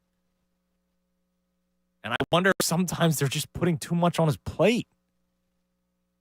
And you might think that's ridiculous. Oh, he's an NFL quarterback. He should be able to make 1 or 2 reads. Yeah. Let him make 1 or 2 reads in a traditional setting. Not having to read what this guy's doing, what that guy's doing. Is this guy going to be open? Just let him play traditional quarterback for a game and see how it looks. Damage has already been done. You're already behind the 8 ball. And we've talked about them needing to figure something out because the offense hasn't looked good. It hasn't. Even in the games they have won, the offense hasn't necessarily looked all that great. So now's the time to start trying to figure some things out. Last week, the emphasis in practice was getting 3rd down stops and red zone stops. It didn't work. It's not going to change. The defense isn't talented enough. There's talent there, but they're not talented enough where they're going to start holding teams to under 20 points. Good caliber teams. It's going to be on your offense to start putting up points in the 30s in order to win. The last 2 weeks, you have not done that. You have not reached 20. You need to start working on some different things. And I would like a more traditional approach. And creativity. Am I asking too much? I think we're all trying to find something that's not this. Yeah. What's this is not working. No. Ralph in Levittown. Ralph, you're on the Fanatic. Ralph. Off on hold. Let's go to Mitch in Phoenix. What's up, Mitch? Good morning, guys. I know it's a tough episode for you. Sure is. Every so often, you got to give props to the other team, and that team yesterday was awesome. Yeah, I mean they played it. They played a good game. I go back to Dak Prescott just looking comfortable. Their defensive pressure brought it. It made the Eagles. It made Jaylen Hurts look uncomfortable. Guys made plays. They forced three fumbles. When you have Micah Parsons and Bosa and their friends coming after you, any human being, no matter who the quarterback is, would be uncomfortable. Mm-hmm. I mean, that's it. They have better personnel. They're quicker. And number one, right now, they're meaner. They're a mean football team, and that's what it takes to win in the NFL. Yeah, maybe. I don't know if that's necessarily. Were the Eagles mean last year? I'm not talking about last year. I'm talking about what I saw last night. Okay. So this year's the year of the mean. No, I'm just saying, I sometimes we just throw out these things like, the meaner team wins. I don't know if the Eagles were all that mean last year. Okay. Look at Stephon Gilmore. Yes. 33 years old. I think he's been in the league since he was 21, 12 years. There you go. I mean, he played awesome. He did. You know why? Because he has the skill and desire, and he's mean. Darius Slay's too nice. Huh? Is Darius Slay too nice? Oh, that secondary of the Eagles is trash. They gave up two really good linebackers last year to free agency. Oh, okay. I can't do this again. I can't do that again. TJ Edwards got paid a lot of money. The Eagles were not going to pay. The Eagles, are you upset that A.J. Brown and Jaylen Hurts and other guys got paid? He brought up the linebackers. Like, who's the other line? Oh, Kazir White. Kazir White actually wasn't all that good last year. He actually wasn't great. He went with his boy, Gannon, to Arizona. You relied on a draft pick in Kobe Dean. He's been hurt. Also didn't look all great. You're piecemealing it with Zach Cunningham. You bring in Shaq Leonard. The mean thing, what a segment. We had Power Eye. All right, we got to go Power Eye. Bench Hurts and Power Eye in the same call. And then the Eagles aren't mean. I don't know what that means. I don't know what that means either. We're grasping at anything to try and fix this. Is this Mickey? You got to eat lightning and crack thunder. Is that, come on, man. Let's try Ralph again. Ralph, save us. Hello. What's up? Hello? Hello. Isn't it? Hello. Hello. Hold on. I couldn't hear you. That's all right. What's going on, Ralph? How you doing? Yeah, just a very bad loss last night. And I think coaching that change of losing our offense and defense coordinator is kind of starting to show right now with the inexperience. Yeah, it could be. I mean, that was something that we were kind of all keeping an eye on before the season started, I think now that they're going to be playing the good teams, they're going to be, the way they adjust, we're not adjusting right. I see a lot of players with the coaches on the other teams pointing, and they're all nodding yes if you watch it close. Then they go out there and they get a touchdown. It's like they're, with their coaches, showing them their flaws out there. You know what I mean? Yeah, but then at the same time, Ralph, and I'll get into this in a little bit. Okay. The players also were a problem yesterday, right? Oh yeah. So Brian Johnson, sure. I hate the lack of creativity. I really do. Yep. But Brian Johnson didn't fumble 3 times. He didn't drop the football like A.J. Brown did. He didn't drop the football like Devontae Smith did. Right. And Sean Desai, you want to talk about maybe scheming up blitzes more or something like that. They blitzed yesterday. Jake Ferguson had a big completion for 40 yards. I mean, it's just they might lack talent in areas where they need to be a little bit better, but that's not changing at this point. Right now, A.J. Brown, Devontae Smith are talented players. Okay. So that was just that was bad. I think this Seattle game is going to be a good test for them. I mean, if Seattle goes down and starts scoring a lot of points, then I think they're going to be in trouble in the playoff. Oh, well, yeah, absolutely. Yeah, I think I'll be honest, Ralph, I think yesterday was a good test for him. Yeah. I think, though, if this is going to be like a chance to kind of get their secondary and all together a little bit, because he's going to be winging the ball all night. That's if he plays. I mean, it could still be Drew Lock on Monday night. And thanks for the call, Ralph. I mean, look, the players and coaches thing, it's a collective issue right now. The coaching's terrible right now. It really is. But I'll go back to it. Brian Johnson didn't. A.J. Brown, it was right in the basket. Devontae Smith off the fingertips. Oh, okay. Is this segment over? Yeah. We All right. just want to hear about deals you could get at Family Jewelers. Okay. We're going to regroup. All right, we're going to adjust. We're going to make the adjustment. Now, I forgot to mention this because I'm so freaking angry about the loss yesterday and the last 2 weeks of Eagles football. A glimmer of happiness coming up at noon. It's the Fanatic Holiday Wheel. So coming up next, continue your calls. There will be more piss and vinegar for the first 10 minutes of the segment, and then we'll take a quick break of happiness. At 12 o'clock, I will announce the name. The name to spin the holiday wheel. You'll have 15 minutes to call back in. And if you do, we will spin the wheel, and you will win whatever prize. And, of course, you immediately get a Fanatic prize pack. So coming up next, I'll tell you what's on the holiday wheel, and we'll have a glimmer of happiness. And then we'll continue all the anger toward the Philadelphia Eagles. Let's just be a little bit more reasonable next segment, if that's okay. Because, like, the power I and being more mean. Benching Hurts. You know. Not going to cut it. I just, we talk about need to be better. How about, we look ourselves in the mirror. Sometimes we need to be better. I need to be better at times. I do. Formation isn't going to necessarily make it work. All right. It's a tough day today. Absolute tough day. But you know what can make you happier? Get some holiday shopping done early. You still got 2 weeks. You blink. It's only 2 weeks, by the way. I have to do some shopping today. I just realized. I'm behind the 8 ball here. All right.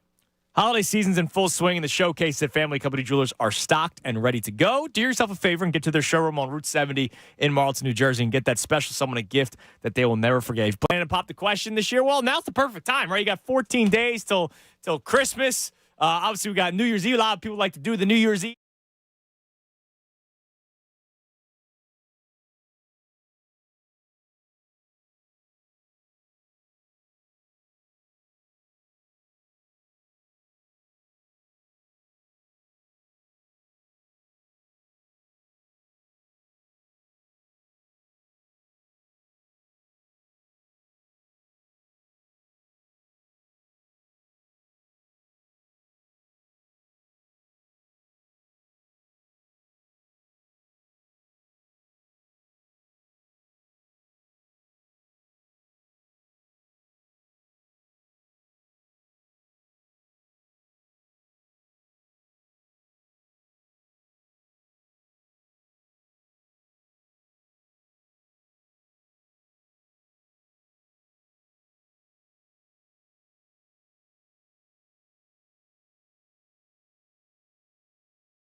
11:51, 97.5 The Fanatic. I'm Andrew Salchunas. 9 minutes from now, I will announce today's name. Spin the holiday wheel. Make sure you're listening. Hopefully it's your name. And if it isn't and you know the person, make sure you reach out to them and let them know. Have, was it 10 minutes or 15 minutes to call into the contest line? Hold on. Let me get all the information here. Doesn't say. That's good. Thought it was 10. All right. You'll have 10 minutes from the time I finish the. I like to draw. Basically till the end of the segment. I like to draw out the read very, very long. Give a lot of chances. Give a lot of chances. A lot of chances. They won. They had a winner this morning. They did. Which, that means they've got one. They've got one. So, it is always a show by show battle. So, we got to continue that. We get, come on. Help me get in the win column. Now, real quick, before we get back to the phones, first time I'll show we have a couple open lines. We've gone a little too far. Or one specific person has gone a little too far. I thought last segment was crazy when the first caller said bench Hurts and start Mariota and go with the power I. Now, that guy was just a lunatic, but if it made him feel better, whatever. Then we got to Mitch, who said the Eagles need to be meaner, right? Well, there's a knucklehead outside of NovaCare today. Did you see this? No. What are we doing? And this is when we get the bad name. This is when one person ruins it for quite literally everybody. Last week was funny, right? Run the ball. Serianni thought it was funny. They brought to the two fellas that were out there. This one, it's like, come on. We all agree that Darius Slay did not have a good game. James Bradbury did not have a good game. But there's some knucklehead outside of NovaCare, and I'm sure there's going to be a couple people like, yeah, man, it's great. But then when people start talking trash about us, you'll be like, oh, why are you talking trash about us? There's a guy outside of NovaCare with 3 signs, one of which he's holding that says fire Sean Desai. All right? I know a lot of people don't like Sean Desai, but he's standing outside the guy's office with a fire Sean Desai sign. He also has 2 trash cans out there, one of which that says no play Slay and the other one that says Bradbury. Come on, man. Come on. I don't know if to really expand on it. They did not play good games. They have not really had good seasons. But come on, man. And he's got the stupid bleep-eating grin on. He's wearing an Eagles helmet, by the way. Kelly Green Eagles helmet. He's all decked out in Eagles gear. He's a real fan, Ray. That was like yesterday I saw, I think it was Slay's wife that was tweeting. Yeah, why are you tweeting at the wife? Yeah, well, why are you tweeting at a family member? I saw the number of replies, and I was like, I'm just not going to scan this because this is definitely not going to be a place in which I find faith in humanity. No. On this one. No, it's just awful. Like what? It sucks. Process it on your own. But this guy's going to get the attention he wanted, and that's pretty much all that he's aiming for. And it's really funny if Darius Slay walked out there and punched him. But no. All right, holiday wheel in about 6 minutes. Let's go back to the phones. Talk to Jerry on the cell. Jerry, you're on the Fanatic. Yo, what is it, Andrew? Oh, it's Jerry L. What's up, Jerry? Andrew and Ray. How you doing? Listen, I unfortunately hear a lot of panic. And, Andrew, between you and I and the listeners, you just played 2 very good teams coming off of them 10 days rest. Yep. That was – no one is really making that big a deal. Are they playing well? No. But you just played 2 good teams who were ready for you. And that's as easy as it was, really. If they lose one game, Dallas loses the game, don't we still finish first? Yes. If the Eagles win out and Dallas loses – if both teams win out, the Eagles still win the division. And I think that's the way it plays. Jerry, I will tell you right now, I still believe that they win the division. The Cowboys have a very difficult schedule the rest of the season. Yeah, the Eagles have an easier schedule. But Jerry, I can't. I'll be honest, man. Today's not a day where I can go, well, don't lose hope just yet. I said it in the open, I still think they're a playoff team. I still think they're a team that you don't want to mess with come playoff time. They're a team that could actually make a run still. I don't think the Super Bowl hopes are over. But a day like today, like I can't do the whole relaxed conversation. Yeah. Let me give you a teaser. Let me give you a teaser for tomorrow. I texted Ray this morning. I have an idea for the show tomorrow that we're going to do. It's going to be an overreaction or Devil's Advocate Tuesday. Yeah. And to me, Devil's Advocate is what you just said. Well, the Cowboys just had 10 days rest as well. 49ers had 10 days rest. The Eagles... Two of them in a row. Two very good teams coming off yes. of. They went home for 3 or 4 days. But, you know... I can't do that today, Jerry. Like, I'm miserable after last night. The fumbles, though not worrisome because things happen or don't help. Yeah, but now it's all of a sudden it's been 5 for Hurts. It's starting to pile up. Like, you know. Yeah, no, I got you. It's just that I went into that game. As soon as I saw them flying around and us looking like we were in third gear, I knew we were kind of in trouble because that's what you picked up. And that was the 10 days rest. Yeah, look, I appreciate you. You're a wise man, Jerry. You're a wise man. I appreciate it, but we'll see. I'll tell you what, after they win that last game, I'll call you, and they'll be the number 1 seed. We need the Niners to start losing, too. I appreciate the call. We need the Niners to start losing. Because that's the thing. The Niners are, even when they didn't look great yesterday, they still were all over the Seahawks. All right? Eagles basically have one more chance for the Niners to lose, and that's the Ravens. Because the Niners do play the Ravens still to close out this season.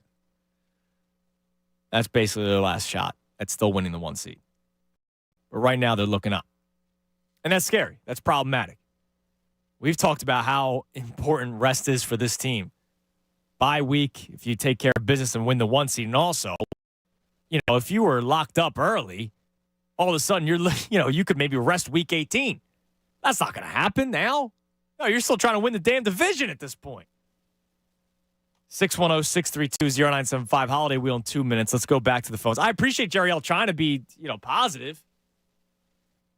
Just not me. Not today. I can't do it today. I saw too much junk on both sides of the ball yesterday. Way too much. And it's continued conversation. That's one of the biggest problems. Like we've been talking about lack of creativity offensively all season long. And you saw it again last night. There were a couple of plays that did work, and it was just drops, which that stuff's going to happen, and fumbles are going to happen in a game. Like it could have been one of these games where things just piled up. But defensively, we've been talking about this secondary and middle of the field all season long. And that's not going to all of a sudden get fixed. It's going to be up to the offense to win damn games this year, the rest of the way, which they have points this year. They have won games this year, solely on the offense. But, man, it hasn't looked great the last couple of weeks. All right, one open line, 610-632-0975. We'll start a little bit early, right? It's right around 12 o'clock. Hit the music for me, Ray. It makes me smile. And 10 years of doing this, 9 years of doing this, it's my favorite time of the year when we get to give out gifts to the people. And one of my things that I'm always happy about is when people are happy about it. A couple of times, the winner calls in and is like, "Oh, thanks, guys." Like, no. Happy. Great. Right? Like, we're giving out free, nice gifts. That music, of course, means one thing. It is time now for the Fanatic Holiday Wheel. And again, we start the clock after I finish the read, which is why I'll give the name out right away. We need a Rich Reinhardt. Rich Reinhardt of Glenside, PA. Reinhardt, Reinhardt. Rich Reinhardt of Glenside, PA. You now have 10 minutes, when I'm done this read, to call into the contest line, 215-263-0975. 215-263-0975. You call back, you automatically get a Fanatic prize pack. We got some shirts, we got some stickers, all kinds of fun stuff. But of course, the more fun one. I love 97.5 The Fanatic, of course. I don't care about the prize pack. I care about the incredible gifts that we have on our wheel. And I know the morning show winner today won a case of Corona, which is always great if you're having holiday parties or if you're invited to a holiday party and you go, let me bring something. Let me contribute. If you win a free case of Corona, that's a nice contribution to the party. On the prize wheel, a Physique Barbecue Fire Pit from Landis Block and Concrete, Hand and Stone gift card, more case of Corona, by the way. We're not done with the Corona. Flyer Santa Sack, a $150 Amazon gift card, and passes to see the film Silent Night. Flyers Blue Jackets tickets, $100 Golden Nugget Jewelers gift card. That's another good thing to have during the holiday season. Tickets to see the Sixers take on the Pistons. Tickets for Sebastian Maniscalco. How about a big concert that we have coming this year? Green Day and the Smashing Pumpkins. Green Day, always a fun concert. Chris Stapleton, I'm interested in that. A case of 28 Black Energy, and also a $100 Ember Smokehouse and Tap gift card. To register, go to 975thefanatic.com. But right now, one person can win, and that's Rich Reinhardt of Glenside, PA. If you know Rich, make sure you give him a call. Tell him to call the contest line, 215-263-0975. All right, you can start the clock. 10 minutes. Reinhardt of Glenside, PA. All right, that's the happiness, and hopefully if he calls back, we will continue the happiness. Let's go back to the anger. Chris in Northwest. Chris, you're on the Fanatic. Good afternoon, guys. Couple things. In for sports and leadership, it's either coached or tolerated, right? So what's going on the field, perhaps we ought to start taking Nick Sirianni's word for it when he says they have to do a better job. The question is, what does a better job look like? I don't know, but what's going on is not good. And a great example would be later in the game, I think it was the beginning of the fourth quarter where they had 3rd and 9. The Eagles literally completed at 3rd and 9, and they went for it on 4th down. They weren't incomplete passes. They were actually completed passes that gained a whopping 2 yards. Like, what is going on with this offense? And by the way, we talk about the defense, and the back part of that defense has no talent. They scored more points than our offense, which is loaded with talent. Yeah, Jalen Carter. I talked about it earlier. Jalen Carter was the best player with the ball in his hands yesterday. Yeah, it's astounding to me that this offense is as bad as it is and as predictable it is. So it's either taught that way or it's being tolerated by this coaching staff. And what I question is, and you saw it with a lot, I don't like to make these kind of guesses, but Nick Serianni, when they showed him on the sideline, looked like a deer in the headlights last night. And this is really the first time that he's been coaching where things aren't going well. Year one was year one. There were no expectations. They did amazing last year. Now things are starting to wobble. I don't know that he has an answer. It looks like this is the first time he's faced this kind of adversity, and he don't know how to handle it. Well, let's face it, right? So he was the play caller year one. It was not going well. He gave up the play calling to Shane Steichen. It worked out really well. They got by just ditching everything and focusing on the run. Last year, it was all Shane Steichen calling the plays, even though Sirianni did put together the game plan, but he had the influence of Shane Steichen as well. Whereas this year, you don't have.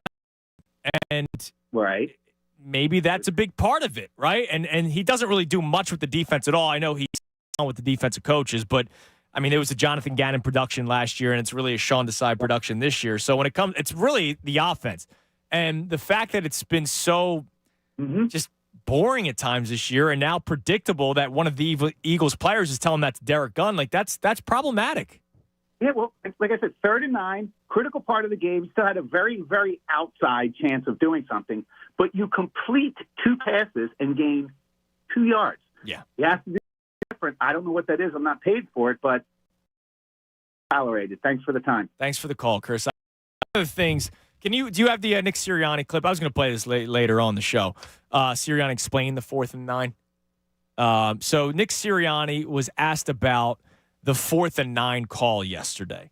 Not just the decision to go for it, because let's face it, you were down 2 scores. A field goal would have still made it a 2-score game. But here's his explanation on the play call itself. We tried to throw it short, get a catch and run, which, as you've seen, a lot of our situations in games, we've hit that and got a catch and run. This particular case, we didn't get as many yards. They did a good job defending it. We ended up only getting 2, obviously, there. Thought in that particular point in the game that we were going to be down 2 possessions if I kicked the field goal or didn't get it. So I thought in that particular case, that was the right thing to do. Obviously, we didn't get it in that particular one, and hats off to them. Gilmore made a good play there. I'll be honest, I did not mind going for it. I did not mind the Eagles going for it, but the problem is to what Chris just brought up. So it's 3rd and 11, and you gain 3 yards with A.J. Brown. So now it's 4th and 8.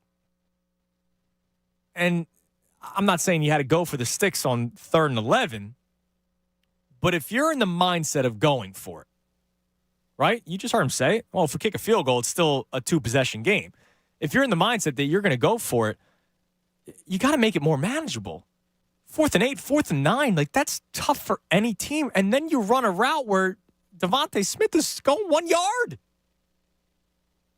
And I get what he's saying. Like, sometimes you can throw it short of the sticks and the guy can make things happen. But think about how much you're asking for. You're asking for the play to the pass to be caught, it to be a good throw, pass to be caught in a spot where there's space, where the receiver, in this case Devontae Smith, can have room to run, and then he still has to gain all that ground. It's just weird. It's just weird. I mean, we've seen it before with the Eagles' offense where it could be 3rd and 4 or 3rd and 5, and they'll run the football because they're expecting to get 3 or 4 yards, and then it's 4th and 1, 2. They can do the tush push. 3rd and 11, you're getting a 3-yard completion. Now it's 4th and 8. Well, I turned right to my dad as soon as that play went. I said, "You're going to be livid," and it was. I mean, they're trying to set up the 2 first down and 4th, and when it's 4th down, I'm not banking on finding some space, making the guy miss. I want the ball to go beyond the sticks. I want to give it an opportunity to actually convert that one, and I felt like that was as soon as Hurts let go of that ball, I was like, all right, well, this drive's over. Yeah, and it just again, you don't always have to go to the sticks. Man, you got to really believe the calls that you're calling.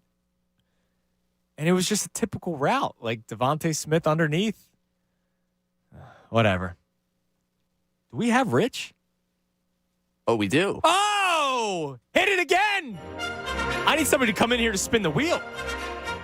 And then I need to be given the booklet. Do we have the booklet in here? No. Work on all those things. All right. Well, we have Rich and Glenn's side. Let's go to him right now. Rich, what's going on, man? What's up, gentlemen? How you doing? Dude, happy holidays. Thank you, very excited for you. Thank you. I got to thank you for. Were you listening, or did somebody give you a call? Somebody gave me a heads up. I was actually in a meeting. That's okay. Who gave you the? You gotta thank him on the air. Yeah, my buddy Tim. Tim. All right. Well, thank you to Tim for listening, and I appreciate Rich you registering on the Fanatic. Hopefully, like if you win like the Sixers or Flyers tickets, you close enough with Tim that maybe you bring him to the game. He might get an invite. All right. I mean, look, that'd be nice. He's deserving of it. He hooked you up. But that's awesome, Rich. I'm glad. Thank you. I'm 1 for 1. I didn't want to hear it from John tomorrow. Like, oh man, my guy called back, but yours didn't. So I appreciate you. I appreciate Tim. Thank you. All right. So here's what we're gonna do. We're gonna spin the wheel, and when it comes to an end, we'll tell you exactly what you won. But of course, you already won a Fanatic. You're fired up about the shirt and the stickers. But of course. All right. We got the great Dylan Dylan, let it rip. The quality spin. That's a good spin. It's picking up speed. It's got late life. It's a Zach Wheeler fastball. Late life to it. It is still going. Dylan, you do know we need to hit a break in about 2 minutes. My God, this thing is still going. Round and round it goes. Rich, what do you think about the Eagles? No comment. Yeah. All right. My mom always said if I ain't got nothing like to say, don't say anything. You just want to win a prize. That's all you want to win, and you want to feel good about it. All right. What kind of music do you like, Rich? I like a little bit of anything. A little country, little rock. You like a little country? Yeah. Well, how about a little Chris Stapleton? All right, I'll take it. All right. You win a pair of tickets to see Chris Stapleton at the Freedom Mortgage Pavilion on June 6, 2024. Of course, there are tickets still remaining at Ticketmaster.com. Rich, that's a concert that I had on my mind, so maybe I'll run into you at the Freedom Mortgage Pavilion. You're also going to get a case of 28 Black Energy, the fuel you need. Score your 28 Black Energy at select 7-Elevens or head to drink28black.com. I know that's the 2 o'clock sponsor of the best show ever. So you got some great energy drinks. You got the Chris Stapleton tickets, of course, the Fanatic prize pack as well. Chris, or Rich, that's awesome, man. I'm very happy for you.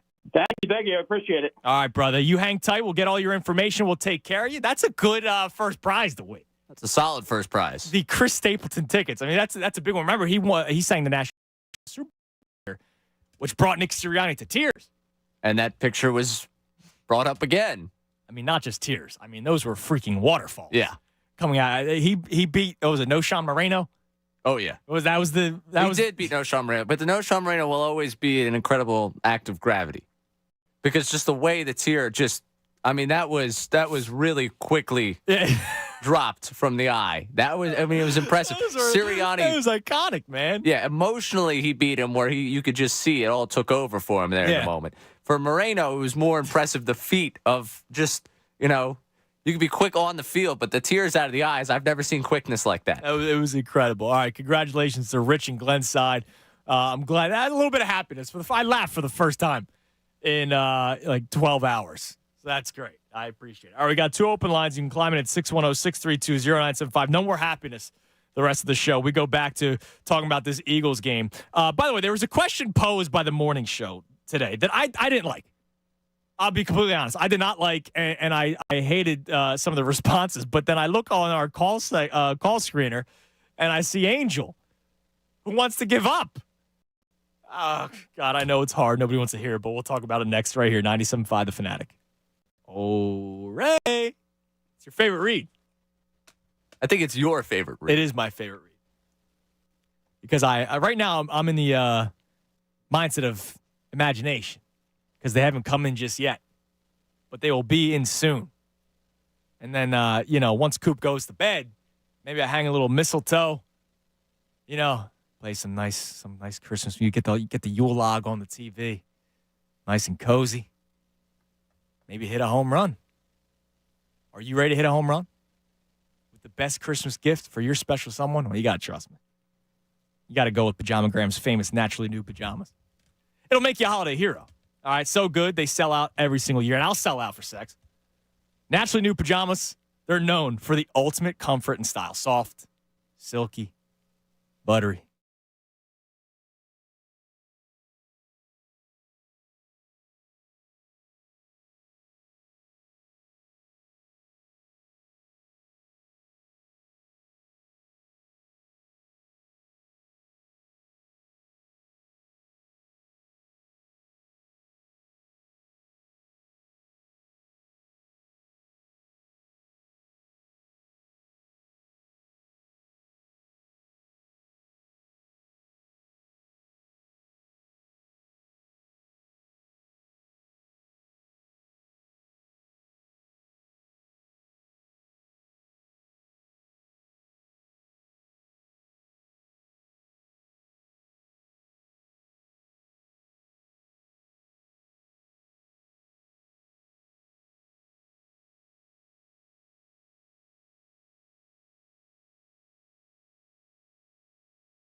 and financing for 72 months and a $500 rebate when you purchase a complete heating and cooling system from Service First. Learn more at servicefirst.hvac.com. All right, we'll get back to the phones in a second, but a topic morning show. And it was whether or not you were still in or out on the Eagles. Now, I think it was more so about like Super Bowl expectations. It wasn't just like, are you watching the rest of the season or not? I know nobody wants to hear it today. It's kind of like the Sixers last year. After the Sixers lost to the Celtics, about a week went by, and I was like, the thing is, they're still contenders next year. And nobody wanted to hear it because it was another embarrassing second-round elimination. Another disappointing second-round elimination. The Eagles are still Super Bowl contenders. Now, last night's not making you feel great. Lost to the 49ers not making you feel great. But they're still a very talented bunch. So to say that you're out, right? Out on the Eagles, you don't think they're going to make it. Like, if you don't think they're going to make the Super Bowl, fine. But like I'm out. I'm done with the Eagles. Like, they're 10-3. They're going to make the playoffs. You mean to tell me when the Eagles are in a playoff game, you're not going to be that invested? If they finish as the 1 seed, which is still possible, right? You win out. Niners drop 1 game, which they could. They still play the Ravens this year. And I know I'm asking for a lot here. You win out, which, by the way, last week we said if the Eagles went 4-1, the Niners went 4-1, the Eagles would win the 1 seed. So it's it's kind of what I predicted and hope that's true. You 1 seed. If you don't win out, you're the 2 seed. And you're now playing the final wild card team, which could potentially be a sub-500 team. And if you win that game, you move on to the next round. And who knows? You might be playing Dallas in the next round, right? Or you're playing another division winner. Who knows? And then it's the NFC Championship game. If you were to advance, you're not going to get up for the NFC Championship game. I don't care if it's in San Francisco. You're not going to get up for the NFC Championship game. Or you finish as a wild card team. You'll be the top wild card team, and you're playing NFC South. You pick Saints, Tampa, Atlanta. You're going to go on the road. You're going to win that game. Then you're going to play Dallas. Because Dallas would have won the NFC East. They would have a better record than the Lions, I would think. If you're the top wild card? Yeah, because it reseeds. Oh, well. You'd probably go to San Francisco. You're going to unless there's a team beneath you there. Unless the Lions are as fraudulent as they look this weekend. Yes. So, okay, you're going to take on San Francisco in the second round. You're not going to get up for that. Like, the whole I'm out, I'm done. I understand it is a very tough day today. And I don't blame anybody for going over the line with how they feel about the Eagles. But to be like, I'm done, when we were celebrating them 2 weeks ago, look, you handle it any way you want. I'm miserable today. And they've changed my outlook on the team big time. Like, they're no longer the best team in football. They're no longer the least flawed of the NFL. We've seen that they can't kick it in another gear, and the 49ers and Cowboys have, which is problematic. But I can't all of a sudden be like, I'm out, right? That's not me. Not yet. You lose to Seattle, we'll have a different conversation. You drop 3 straight, a team that we've said how many times? Remember when the Niners dropped 3 straight? We were saying, man, the Eagles, they're not built to lose 3 straight. Us away from that. But right now, I can't go, I'm out. All right, let's go back to the phones. Angel in North Philly wants to give up. What's up, Angel? Let's talk here. Yeah, man, it just feels so depressing after watching last night's game because I was at work. I really couldn't be too loud because I work in a hospital. Oh, thank you for what you do. Oh, thank you, sir. But it just makes me feel like ready to give up. Seeing these last 2 games, them do. I can understand the Niners. It was a short week. They obviously they were fatigued. I can understand the Niners game, but the Dallas game. I work with a bunch of Dallas fans, and I got to hear. Oh, yes, that makes it even worse. Of course, man. I'm going to hear it from everybody. Yeah, look, So, I know that's tough, and it was the Cowboys, right? Like that was the other big thing, right? If they were fighting for the division with the Giants or the Commanders, like we'd still be upset today. But the fact that it's the Cowboys, I know it means even more, and people are bummed out today. And it's now been 2 straight where they've looked terrible. It's not even like last night they looked okay. They've looked terrible 2 straight weeks. Yeah, the red zone. They got to get that tight. Yeah, I mean, it's I don't back-to-back understand. weeks where in the first half you score 6 points, and back-to-back weeks it's because of field goals. It's 2 field goals last week against the 49ers when you're up 6-0, and yesterday you're down. You come back with 2 field goals in the second quarter. I had hope when they were down 10-0. I had hope to score, stop them and keep it pushing. But nobody showed up really. No, nobody did. I mean, when you make it 10-3, that's your hope, right? You're going, all right, it's a 1-score game, and then the Cowboys just 14-play, 75-yard drive you down the field and score a touchdown. Like that first touchdown where CeeDee Lamb just walked into the end zone. I understand the defender wasn't that close to him, but show something. Don't just not stop. No, it took until the third quarter for the Eagles defense to finally really show up. And that's the problem. Like the last couple of weeks, we've been complaining about the offense not showing up in the first half of the games. Yesterday, the defense didn't show up till the third quarter. And I don't know what that is. Is it personnel? Is it scheme? Is it, we've been talking about the 3 games in 13 days. Now it's 4 games in 20 days compared to the Cowboys. They haven't played in 10, right? Is that what it is? Is it fatigue? Man, it's late in the season, and there's no more time to get rest. There's no more rest. Right, so like, no, it's crunch time. You got to play through it, and I get it, man. I don't want. Don't give up. That's all I got to say. Don't give up, Angel. Don't give up. But I know today's gonna be tough for him. He's working with the cockroach Philadelphia Cowboys fans at the hospital. He's got to go into work. He's probably gonna hear it all day long. Like that sucks. But don't give up. Like I don't know. I know it. Kicking the nuts yesterday, multiple. But I can't give up yet. I know you're in a dark spot, right? I'm in a real dark spot. Yeah, you literally said you. Yeah, I'm in a pretty broken spot today. Sweeping statements today because I know that I'm speaking pure place of emotion and not a place of talented team that has not shown you anything over the last 2 weeks.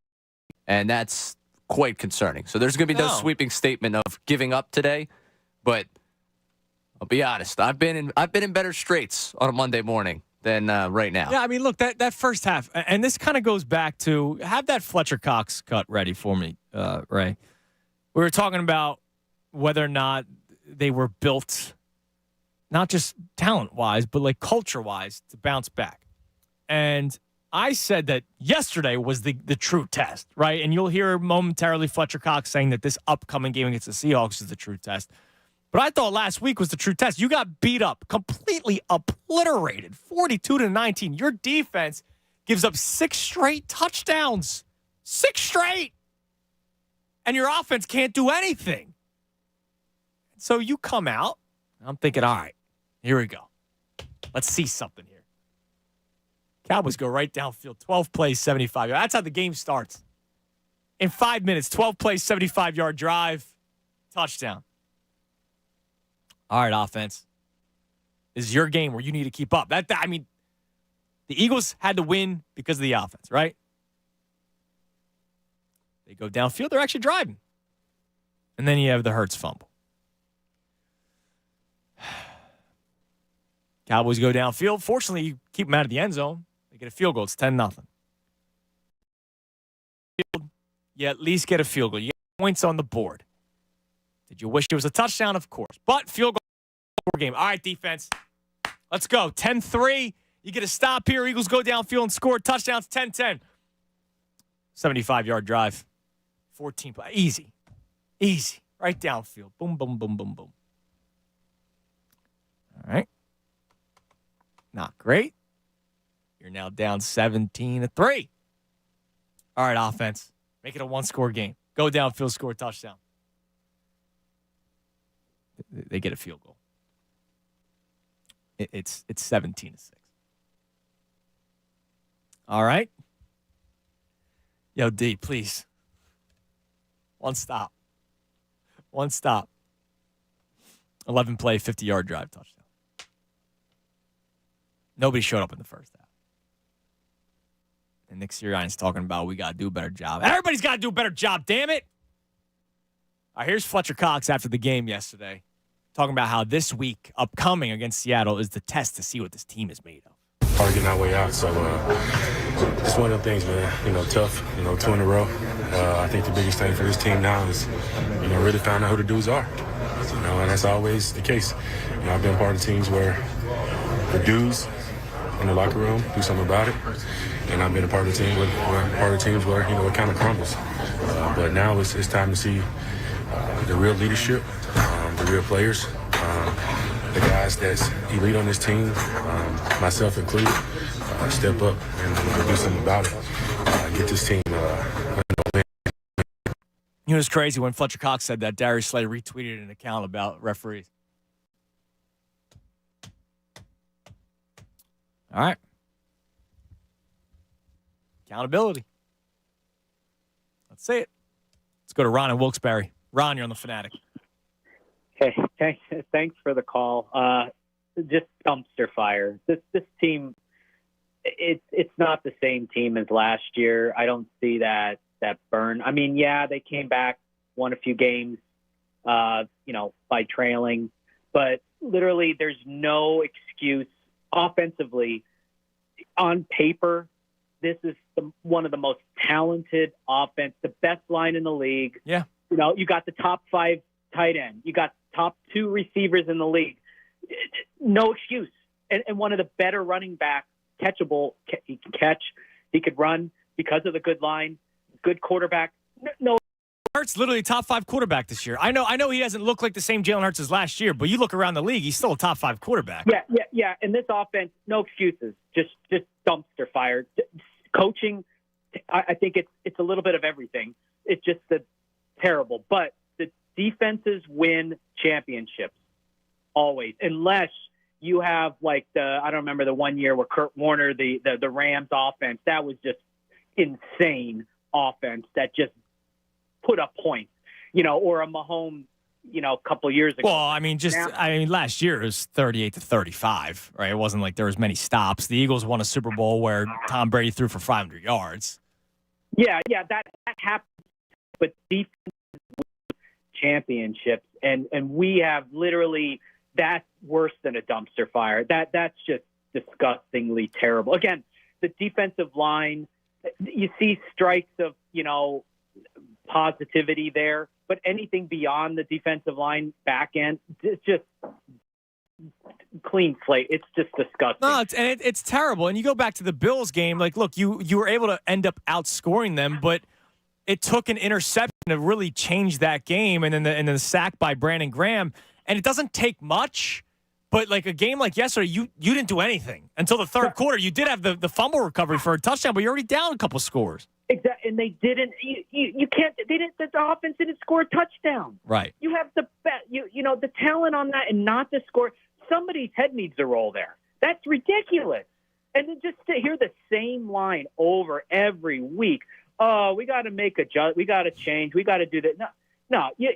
There needs to be an enema in that offense. There needs to be a flushing down the toilet. Somebody needs to, get their crap together. I mean, this is just ridiculous. Yeah, and again, I'll bring back up Derek Gunn's report, and I appreciate the call, Ron. There was a player that he spoke with that said they themselves can tell that their offense has become too predictable. And so that's got to be something that, obviously Nick Sirianni, a lot of things stay inside the Eagles locker room, right? Not much has gotten out. You think about the last couple of years of Sirianni. Has much really gotten out? No, not really. When it was Doug and Howie at the time there was that story that came out, how he likes to control the narrative. And there's just a lot of weird stories that came out of it. We obviously remember the Josina Anderson and who we all believe was Alshon Jeffrey. A lot was coming out back in then. Not much has come out in this Eagles regime in the last, 2+ seasons. I wonder if Nick Sirianni gets wind of that. I hope he doesn't even try to figure out who said it. I hope he just sits down with the offense and goes, all right, what do you guys like? What are the players seeing? He always talks about Jaylen Hurts and how Hurts is a part of the game plan and all that kind of stuff. I hope he talks to individual players. Does he talk to Jason Kelsey? Remember Jason Kelsey had that outrage? Was it the Rams game? I think it was. They were having the red zone issues. He was on the sideline freaking out, right? I'm sure he does talk to all these guys, but something's got to give where it's now getting to the point where Eagles players are talking about how predictable the offense is. And something has to give with him. Like offensively, this is offense. It's his offense. And again, there's a lot this week when we start to go after coaching. I understand where we're coming from with it. There's something to the fact that you were on Dallas' side of the ball 3 times and 3 of your best players just coughed up the football. Like Serianni, he can't hold on to the football for them. But his offense, if it's become predictable, it is his offense. And I've really started to question over the last 2 weeks whether or not our attack on Johnson is a little misguided in the fact of who it really is, who's the offense. And if we talk about, the one thing Bryce has been good with this season has been the adjustments to the second half. Yeah. Which he didn't make any yesterday. Fumbles and drops. Yeah, that slows you down. And again, if Serianni say it, like you took issue with the fact saying it's back-to-back weeks where they haven't come out. It's been 5 weeks. 5 weeks. Yeah. He's the one game plan up. It's his offense coming into the week. I know, we love to take a shot at the coordinator, and the coordinator wasn't the coordinator last year when they were good, and Serianni was the head coach when they were good. But I think there are some questions too. But then, Serianni I can do the reverse here, right? And tomorrow is a overreaction or Devil's Advocate Tuesday. Yeah, we're gonna fight each other for 4 hours. You take your approach. So this is something that I could be Devil's Advocate with. Last week they did drive downfield their first 2 drives. Unfortunately, only got 2 field goals. Yesterday, they were driving. Fumble. Second drive, they were driving. Only got a field goal. It's like, all right, so they are going downfield. They're just not finishing the job. Is that players? Serianni, Brian Johnson, they didn't fumble the football. Hurts did. The quarterback draw actually was working. He was getting 10 yards of carry. It's the whole team right now. You know what I mean? Like it is coaching, and I hate the lack of creativity in this offense. It's terrible to me. Back to that Turpin third and 1 reverse where he gets 20 yards off of it. Yeah, Eagles don't do anything like that. Nothing. They do nothing like that. That Tony Pollard counter run, nothing. It's zone reads and it's a couple of slant routes. Like it's the same thing every single time. But sometimes they actually get downfield with it, but then they don't capitalize. They don't finish the job. This whole team's a mess right now. I don't think there's one person to blame. No, there's not one singular force to blame. Like, I can't even do, I can't. It's all on Sean Desai. It's all on this player. It's all on this coach. 2 straight weeks where you get obliterated, it's everybody. It's the whole damn team, as Jason Kelsey once said, in a more positive way. Let's go to Phil in Pensacola. Phil, you're on the Fanatic. Hey, good morning, guys. How y'all doing? Good. Well, I'm all right, I guess. I'm here. Hey, man, we just keep y'all heads up, man. This is Tyrone from Camden, Nick. Come on, man. Come on, I don't want to question his manhood. Tyrone from Camden. Yeah. I have said this multiple times. I am not afraid of your fandom of any other team. Call in. Feel free. Let's talk. We talk smack going in the game. Don't hide behind a fake name. Don't do that. How come I didn't hear from you leading up to the game? I go back to my man Omar, 49ers fan. How come nobody, how come you didn't call and lean up to the game? Y'all chesty. Michael Jordan said it best. It's easy to talk smack when you're up. Paraphrasing here, but the real sickos are the ones that are talking smack when it's a tie ball game. Where we at? It's weak. All right. We'll bounce back next segment. Unlike the Eagles, 610-632-0975. We have one open line.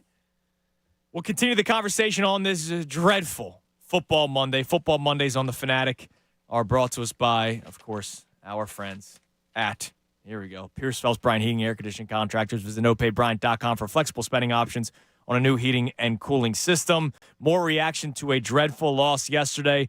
More from Nick Serianni. We kind of played it earlier. I want to play it again. That 4th and 9 call that, it's just, again, it's the whole team. It's Serianni, it's Brian Johnson, players, it's Sean Desai. More conversation next, right here, 97.5 The Fanatic. Fanatic Sports Update. Crushed by the Cowboys. I'm Ray Dunn. This update is brought to you by Family and Company Jewelers. Get a little extra action under the mistletoe this year with a gift from Family and Company Jewelers, South Jersey's hot time and destination, Route 70 in Marlton at FamilyJewelers.com. The Eagles got clobbered by the Cowboys 33-13, and any number of problems in this one that you could pick from. 3 lost fumbles. Defense allowed nearly 400 yards of offense. Couldn't get a stop in the first half. Offense only scored 6 points on its own. Penalties left and right for the team.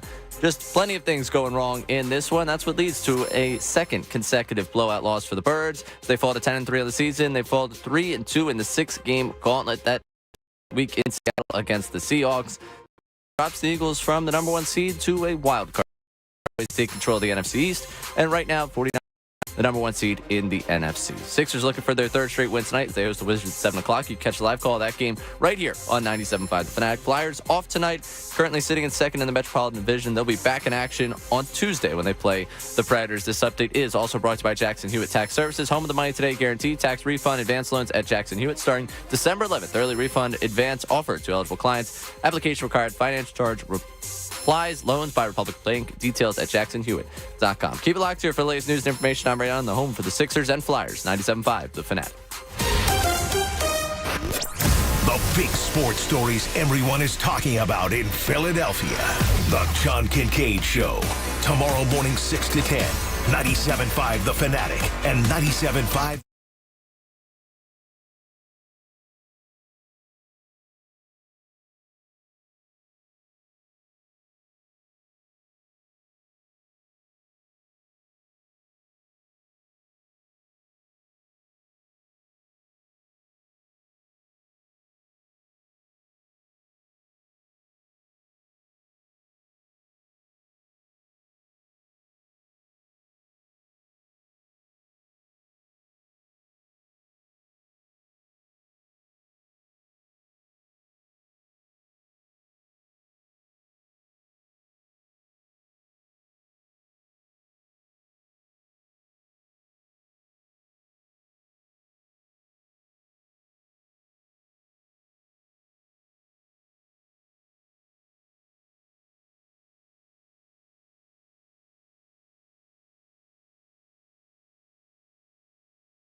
I that one I just don't get. That's when stuff. It's like just blitz more. At least like that's a football. Were the Eagles mean last year? I'm trying to think. Were the Eagles a mean football team last year that got to the Super Bowl? And were the Chiefs more mean? Is that why they won the Super Bowl? Yeah, some of these factors I don't understand. However, I appreciate the fact that not one single caller has blamed the refs today. There were some bad moments yesterday by the officiating, but that's not the reason why they lost the game. But I appreciate that we're not taking a single caller today, Ray, about the officiating, which I appreciate. Yeah, honestly, I was more bothered by the fact they just wanted to go to prove the point there is a flag on every play. Like, the beginning of the game, it just felt like, every play. They're going to play football eventually tonight, but right now, we're trying to see if the officials know all the rules of the game. Right, and it wasn't great. It really wasn't. However, I'm just glad nobody's really blamed that yet, which is fantastic. All right, let's go back to the phones in a minute. I want to play this clip one more time. This was from Nick Serianni yesterday because I'm still just bothered by it. We were talking about the offense and whose problem is it, right? Is it Serianni, his game plan, but Brian Johnson's calling the plays. Either way, it's 4th and 9. And I want to read a great tweet before we play the clip from Serianni. This was from Jimmy Kempski. And I agree with him in the first part. He said, think the decision to go on 4th and 8 is fine. Just don't love calling a play where your 2-star receivers are running routes well short of the sticks. Devontae Smith gained 1 yard on a 4th and 8. Here's Nick Serianni talking about it.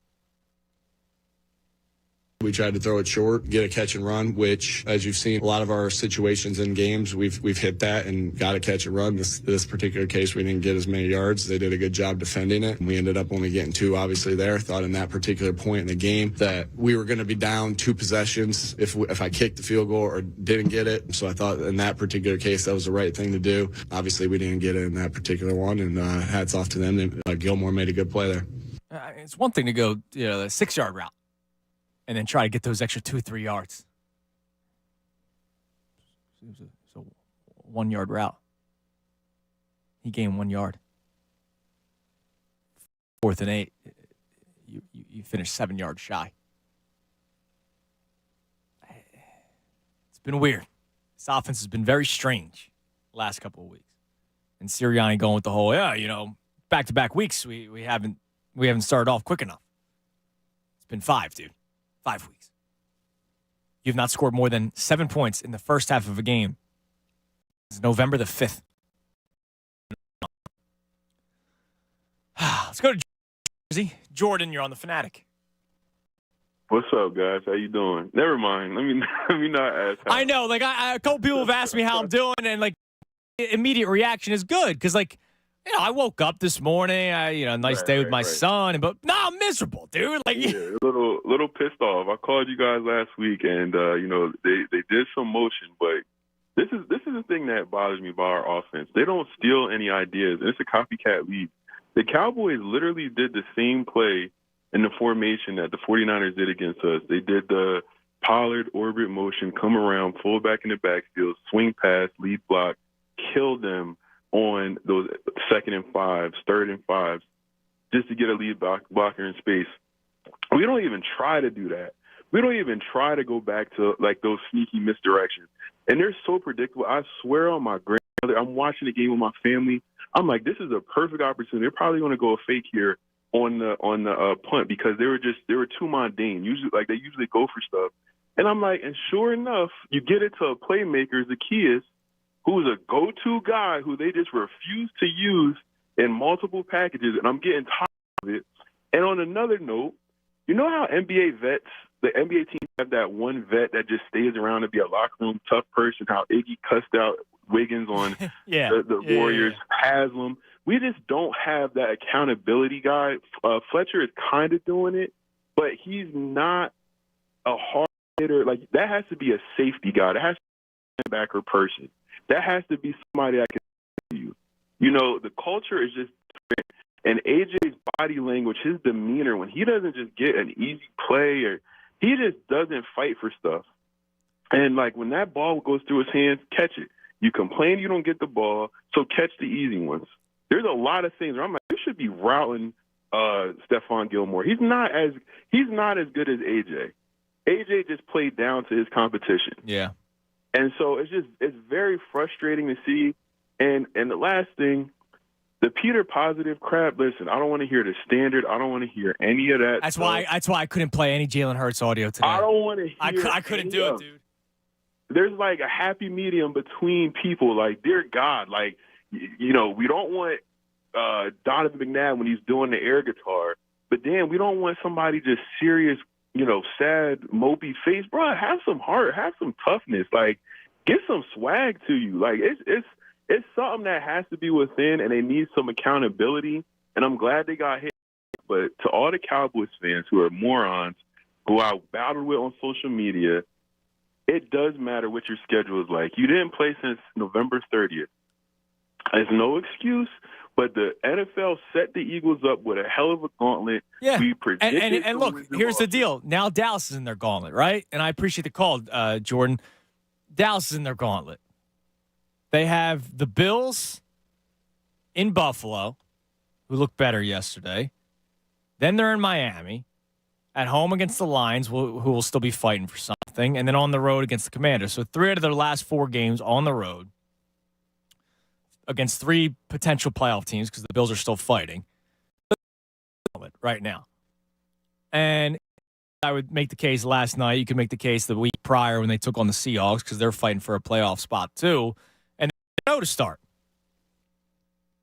The Eagles were 4-0 to start theirs, and then they lost their last 2. So we'll see. I mean, look, there are reasons why the Eagles might be scuffling right now, but here's the problem, to Jordan's point.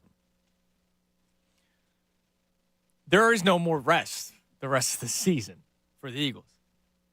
They were given a gift of 1 extra day when the game got flexed to Monday night against Seattle. But you know, then they're right back at it Sunday, right? So it's going to be another short week. So it's not like all of a sudden the Eagles have like all this time. Sorry, Christmas is a Monday, so they do have back-to-back. That's a good point. So they play Monday night against Seattle, then they have a full week Monday against the Giants, but then it's 6 days against Arizona. You know, is that 1 extra day each week going to revitalize a defensive pass rush? Man, you look at the snaps that Hassan Reddick and Josh Sweat are playing. Josh Sweat hasn't done squat in what, a month? I'm not taking a shot at the guy. It's probably because he's cooked. Think about it. Brandon Graham's only playing 20% of the snaps. Nolan Smith, we actually saw his most snaps of his career yesterday. But other than that, these guys are out there for the majority of the snaps. You're relying on Jalen Carter, who has probably hit a rookie wall. He's now officially played more games than he did in college at this point of the season. And, you know, Davis, I know he's in year. Last year, he wasn't playing many snaps. Now he's playing basically double that this year. You're relying on Fletcher Cox. Like, there's a lot of guys that I don't think an extra day's rest is going to do all that much good. I don't think it's going to really, 10-day rest maybe, not 1. It's like questioning whether or not this entire team's hit a wall. And at a point, like, it almost feels like they have. Right, like, so not even just obviously the physically, like the tiredness, but like just what you would expect from seeing them out there on the field. It just looks lethargic. And that's why that 1 seed is very important for this specific group. Good luck. Might not be for the 49ers as much. You're an older team. Now back to the Jaylen Hurts thing. So our man Josh, who's in the back today, he produced his first post-game show last night. He said it was very interesting. Yeah, I used to host some of those. 3 years of it. It gets interesting after losses. I couldn't play in the Jaylen Hurts. I turned him off yesterday. I did. It was the very first answer. I'm out of here. All right. So here's the cut sheet I have in front of you. I'll just give you the descriptions of the sound that we could have played during the show today.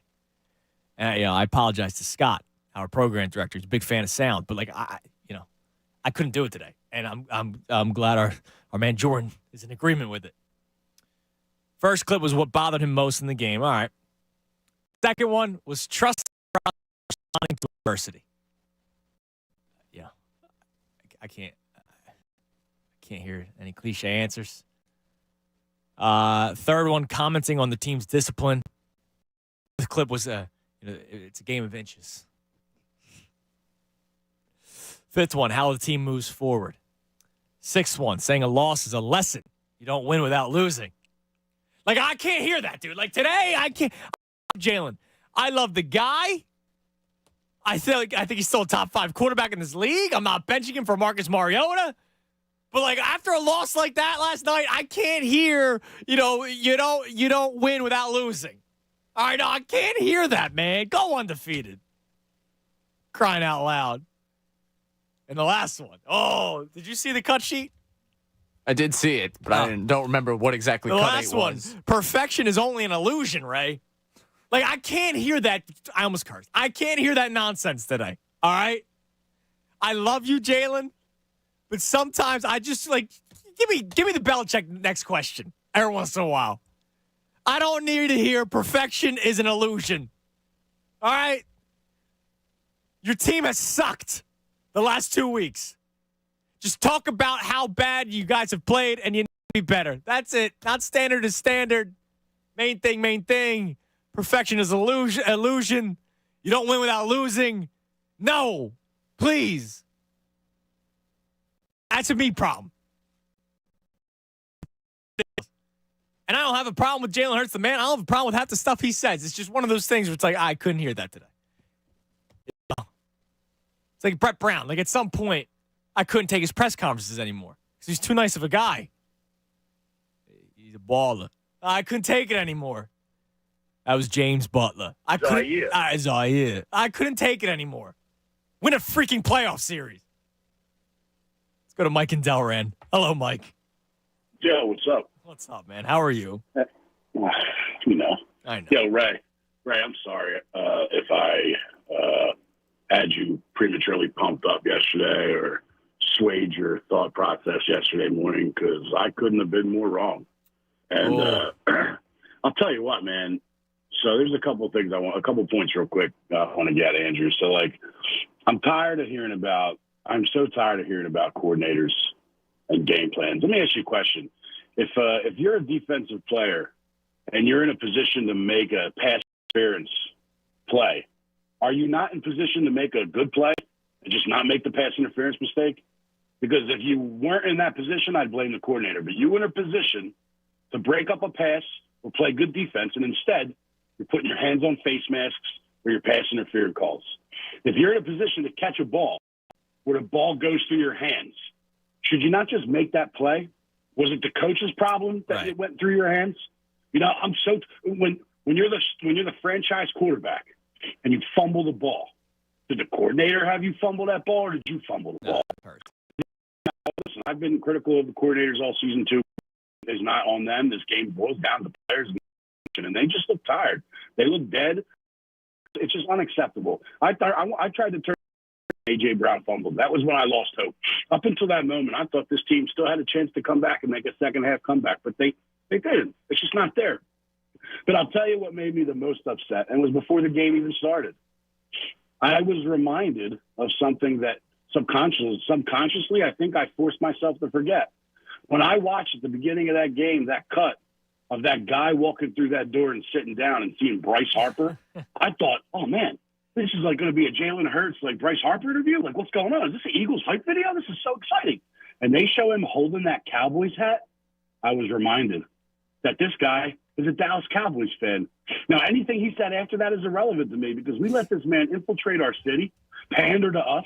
We love him like he's like our own son. But deep down, that dude was born and raised a Cowboys fan. And to me, it just made me upset. I wanted to throw up my stomach. And I knew from that moment that we had no chance in that game. So you know what, Bryce Harper? Screw you. Come on. Go Birds. Come on, man.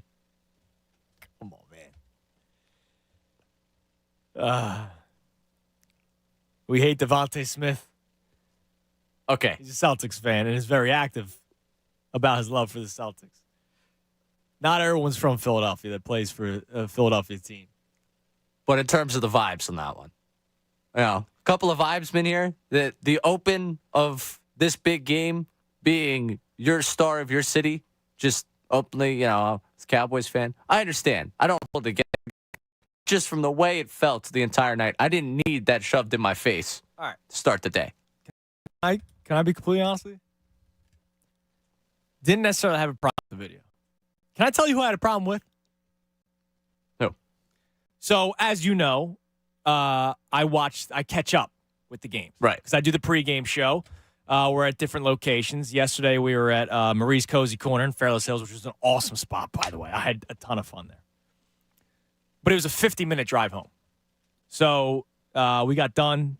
Final break, 7:53. Said goodbye to some people. Left around 8 o'clock. So I didn't get home till 8:50 last night. So the game's well underway. So I'm fast forwarding to kickoff. Like, I'm not watching anything else. I'm kickoff. So I missed it.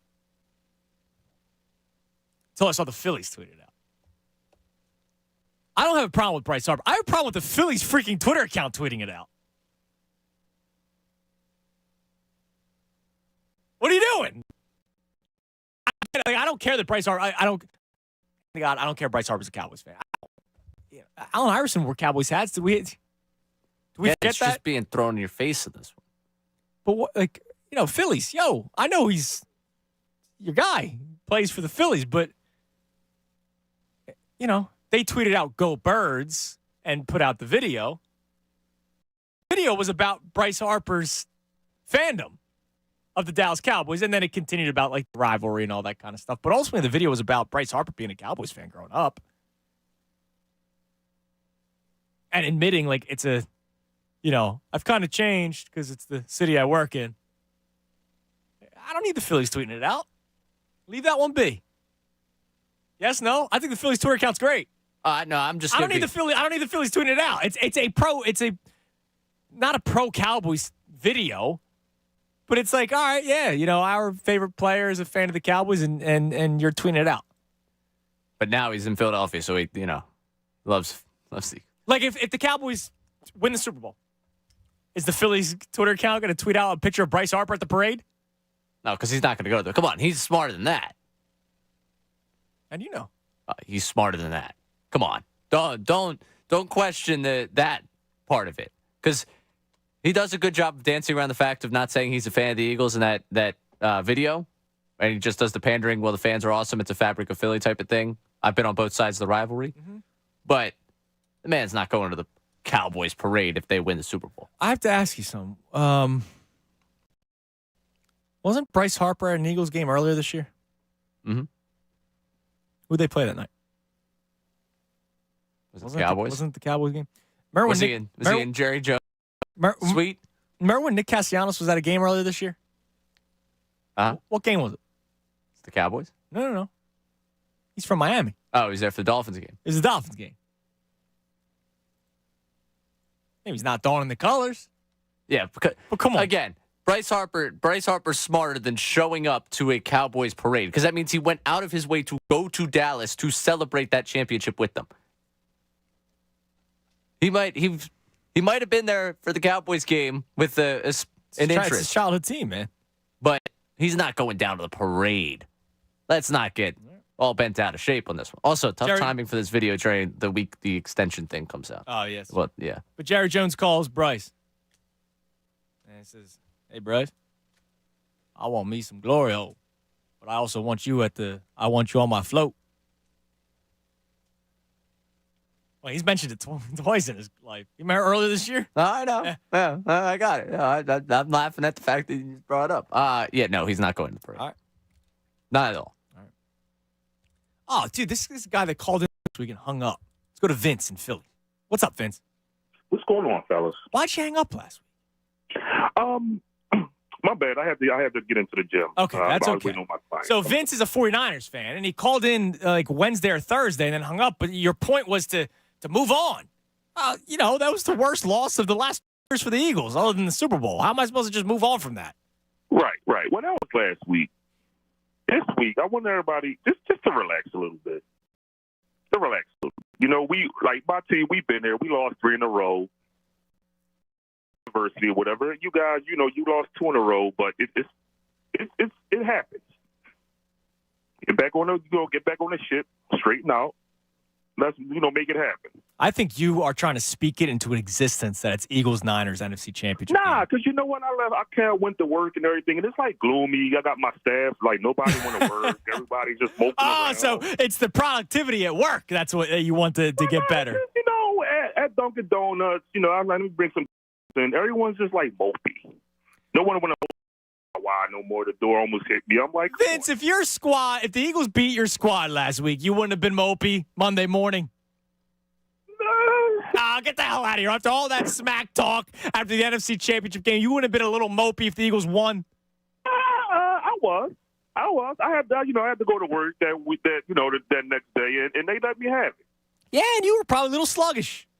You know, but my problem. Here's my question, because I watched that game yesterday, and the play call, like the plays you guys run, and I'm not hating, but the plays you guys run is kind of boring in a way. Bro, hate all you want. I said earlier this year, the Eagles put up 38 points against the Commanders, and I said that was the most boring 38-point performance by an offense I've ever seen. It is a boring game plan, and I'm glad that there's somebody who is not an Eagles fan calling in and giving that point. Vince, I appreciate you for your service. Lay off the Eagles fans that are gloomy today. All right? Today sucks. Fan perspective watching that game and go, man, this is boring. It is a boring offense. Now, to Mike and Delran's point, it wasn't Brian Johnson's fault that Devontae Smith dropped a touchdown pass. A.J. Brown dropped what could have been a touchdown pass, or it would have been, down to the 2-yard line. They would have pushed their way into the end zone, blah, blah, blah. Brian Johnson didn't fumble 3 times. But it's still a boring offense, and it seems predictable. And now there's a player inside the Eagles locker room, and I don't blame them doing this. There's a player inside the Eagles locker room talking to Derek Gunn saying that our offense is too predictable. I hope that Nick Serianni doesn't try to find that person, put him under the light and say, was it you? You, Lieutenant Weinberg? Like, I hope they don't do that. No, just figure your crap out. I've been close a couple times. Got me nervous. Figure your crap out. It is a boring offense. And teams are starting to figure it out. 610-632-0975. We got 2 open lines. Final segment. This show is completely flown by. I wish it was in a happy way. But not necessarily happy today.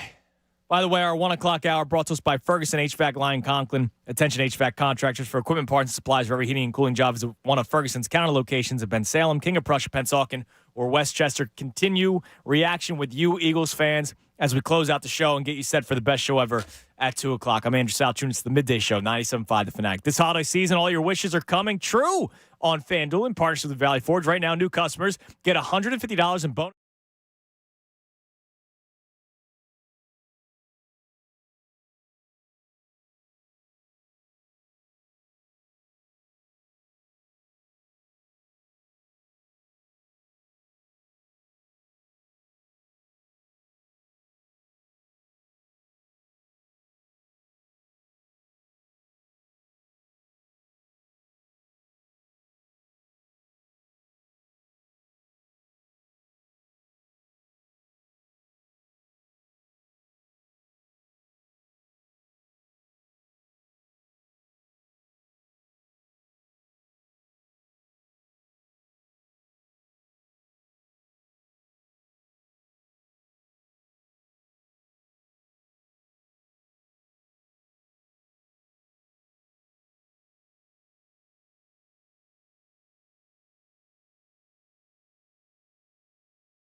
123, 97.5 The Fanatic. I'm Andrew Salchunas. On a Football Monday. Football Mondays on The Fanatic, presented by Pierce Phelps, Bryant Heating and Air Conditioning Contractors. Visit nopaybryant.com for flexible spending options and a new heating and cooling system. I love that. In a world full of division, we bring people together. I think we're all together. Last night sucked. I think we're all in agreement. Last night sucked. It's been therapeutic talking about it. The only here's the biggest problem, right? Last 2 weeks, there's been no glimmer of hope. If you're looking for one, plays were there, 2 drops, 3 fumbles, but then that's still a problem with the team. Like, that's still, you're not executing.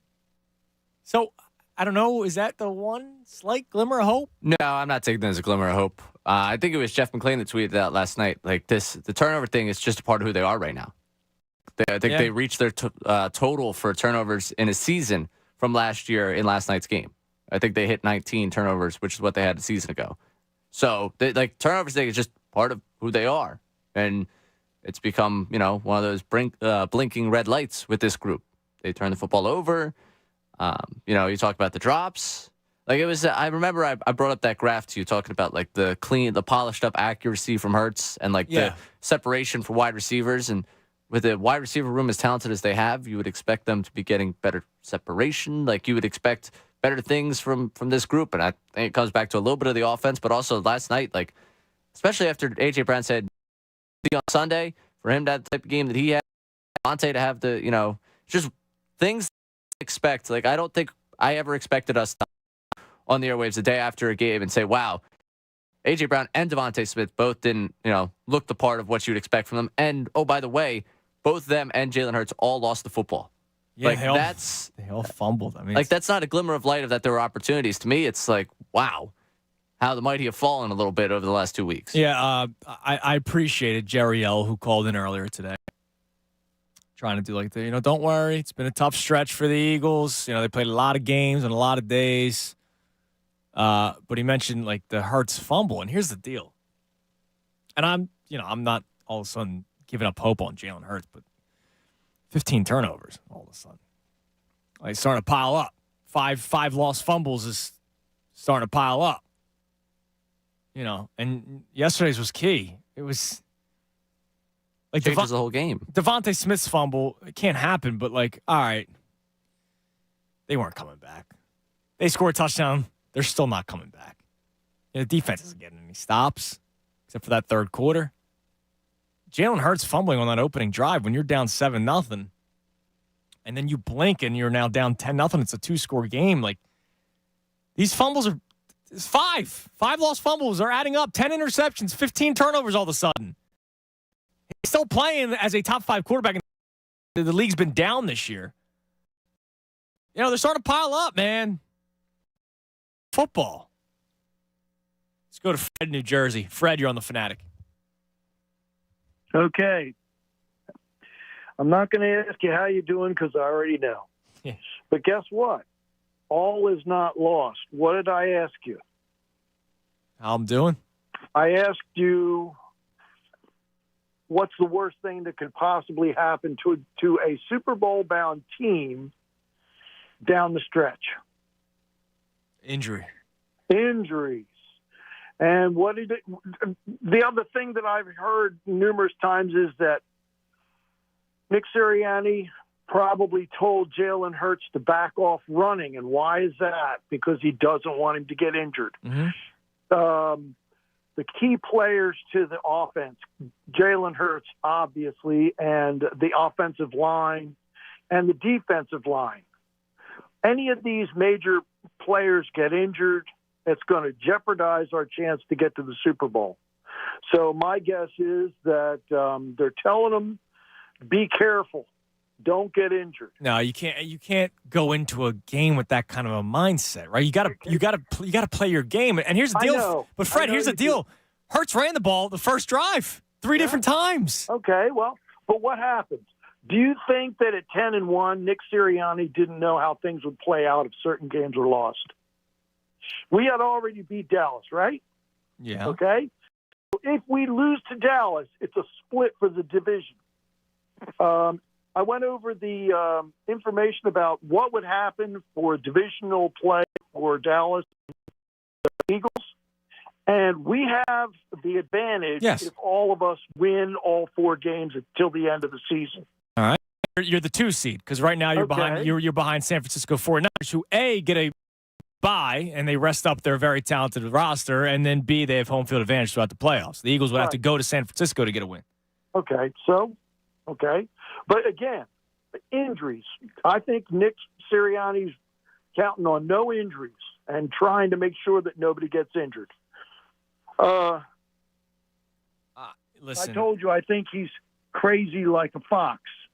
I think he's making sure that everybody stays healthy, because if any of the other teams that are in the leads lose key players, what's that going to do for us? Yeah. That means we're going to have an advantage. Fred, I appreciate the mindset, man. I appreciate that you're looking at something positively, and I thank you for the call. I really do. You can't go into a game with that kind of approach. You can't. I would maybe slightly agree with you more if you think they're hiding some things till playoff time. You're going to make the playoffs. You're 10-3. You're going to make the playoffs. And maybe you wanted to save some things so you don't have it, you haven't shown anything on tape yet. Even though I think last night was the night where you needed to start breaking some things out, because we all know how important the 1 seed is, how important home field advantage is. And Fred, do you truly believe the Eagles are winning out? They absolutely could. You bounce back against the Seahawks, and then you have 3 very easy opponents to close things out. The Cowboys have a very difficult schedule, much more difficult schedule than the Cowboys. I can't depend on winning out, though. You're asking for a lot to happen. Like, you're asking them to win out when you're also admitting that they're not playing to their fullest because they don't want to get hurt. So if they're not playing to their fullest in a season in which inferior opponents have A, beat you, like the New York Jets, and B, have made games close, and if one thing goes the other way, even though I hate that narrative, but if one thing goes the other way, you lose. I can't go into a game going, hey, I want you to play at 75% speed. We're not going to put anything out on tape. We're just a better team. We're going to win. You can't do that in the NFL. They're all saying a week-to-week league. Hell, look at the Jets. The Houston Texans are everybody's fun, young little team.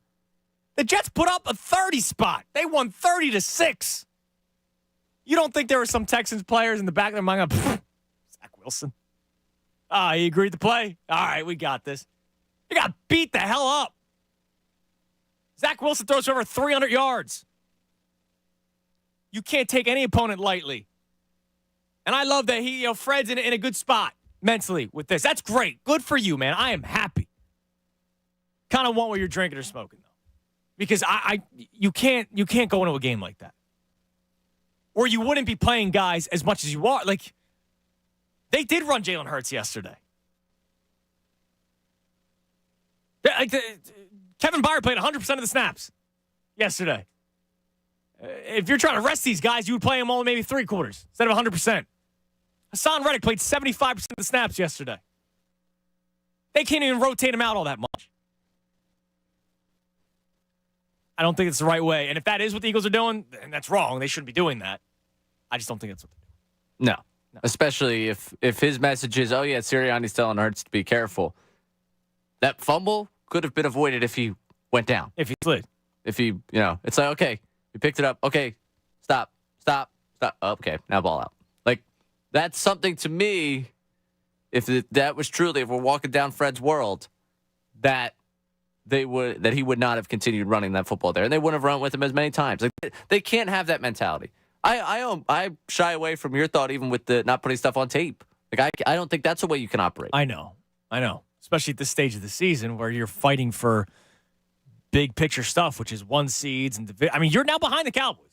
Yeah. And you're not saying, if they both win out, do you really believe the Eagles are going to win out? I lean yes more than I lean no, if I'm being completely honest with you. This is the big one, Seattle. Come on, you can't lose to Tommy DeVito. Can't lose to Kyler Murray and the Cardinals. Like, you can't. It's still possible. It shouldn't. Yeah. You should not. You should not. Oh, man. All right. Let's go to Bob in Des Moines. What's up, Bob? Hey, guys, Andrew. Listen, okay. I'm a proud Eagle fan. I don't want to hear the negativity, but I got to listen. Yeah, we had a bad game. We had 2 bad games. I'm going to that Seattle game this weekend. Spent a lot of money with everything. I'm still going. We're 10-3. I just have a few questions, and I want your input. Absolutely. Why are we not playing Boston Scott behind Jaylen Hurts? Where is Rashad Penny? Well, Penny doesn't dress. You want to change things up? Get Boston Scott. We're wasting a talent. That guy can get us 3 to 4 yards every time he carries the ball. He gets 3 to 4 yards every time he carries the ball in his 1 to 2 touches. He's not a 20 touch back. He's not a 10 carry back. He can carry the ball, though. He can carry it and catch. Yeah, so can Kenneth Gainwell. He actually had a decent game yesterday. Well, I'm just saying, if we want to change things up, that's what we got to do. You feed DeAndre Swift more. You saw what happened in the second half. I don't think Boston Scott's necessarily your answer, Bob. No, I think he's a change, though. I hate to see that guy just sit there, wave his arms when the kickoff goes over his head, and then he comes in and if we ever have a chance to play mop-up duty, he's out there. I don't know. I don't know. I just like the kid. I think he deserves a chance. I know Swift is our primary. They like Gainwell, but I'm just saying, let's change things up. I hope to see him out there. Are they saving him for the Giants? Because this guy runs havoc over the Giants. Maybe. Okay. But I don't think Boston Scott's going to be your answer. All right, what else you got, Bob? That's it. Maybe a little bit more Quez Watkins when you're running that option play around the end. I know he fumbled that ball in the big game. Come on. We got to let that go, too. I think he can be a force out there. Maybe give Devontae Smith. I mean, these guys are getting double teamed. Goddard played his heart out. Why did he play so good? Because he's well rested. These other guys, they just keep slow down. Jaylen Hurts looks a little. It's all because of them blowing. They're 3-2, okay, and that's a good sign. That's a sign. We're going to go in. We're going to clean up. Dallas has some tough games to play, and hopefully, you hate to say you're going to back in, but let's put our Eagle cap on. Let's fly. Let's fly. Let's fly. Have fun in right, Seattle, Andrew? Bob. Have fun. I appreciate the call. All right, where do I begin here? He was on a roll.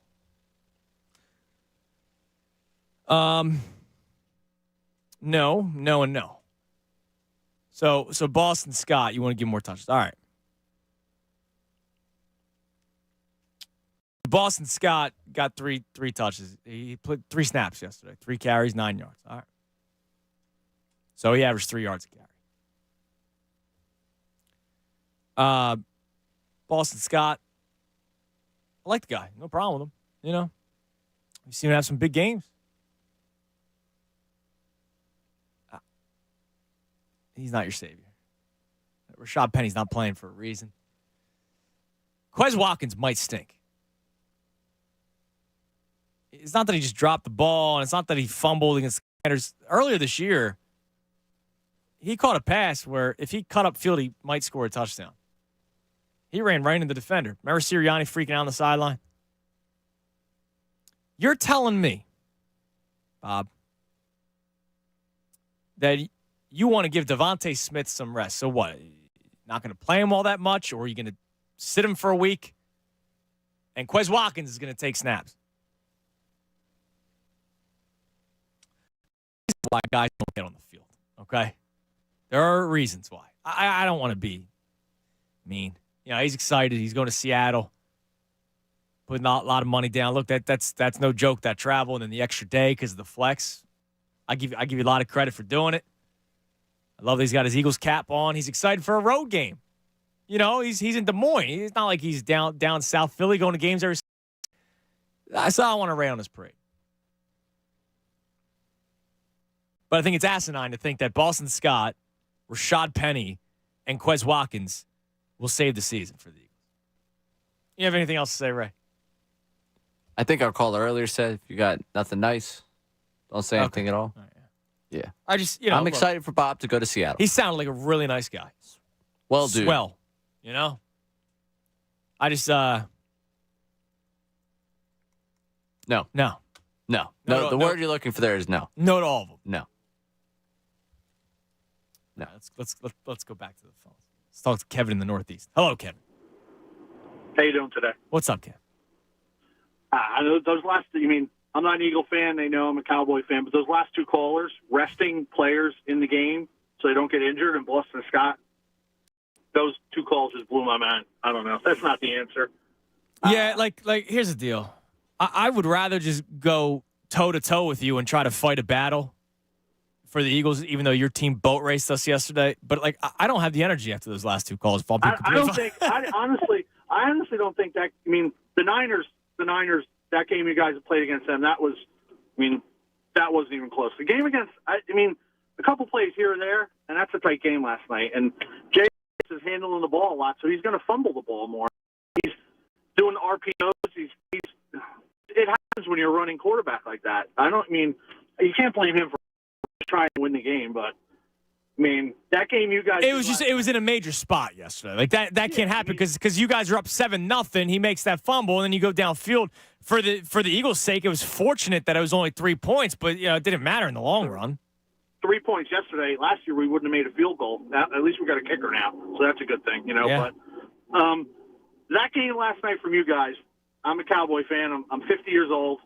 I'm from North Jersey. I'm not from Philly, but that doesn't matter. But that game that you guys played last night was a game I expect when my team has a big game at night. We always lay an egg. Like, we get keyed up for a Sunday night battle or a Monday night game against anybody, and we go out and lay an egg. And that's the game you guys did. It surprised me. I thought you guys were going to beat us last night. I still didn't have confidence. And then for you guys to put that performance just I don't know.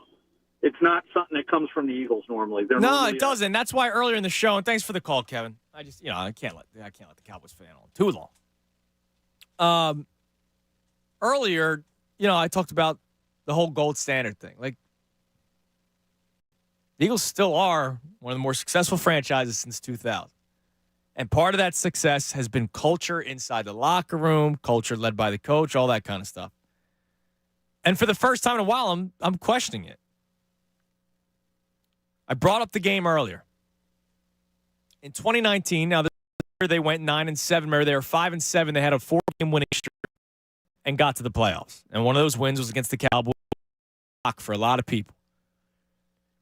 That year, the Eagles played the Cowboys and got beat up.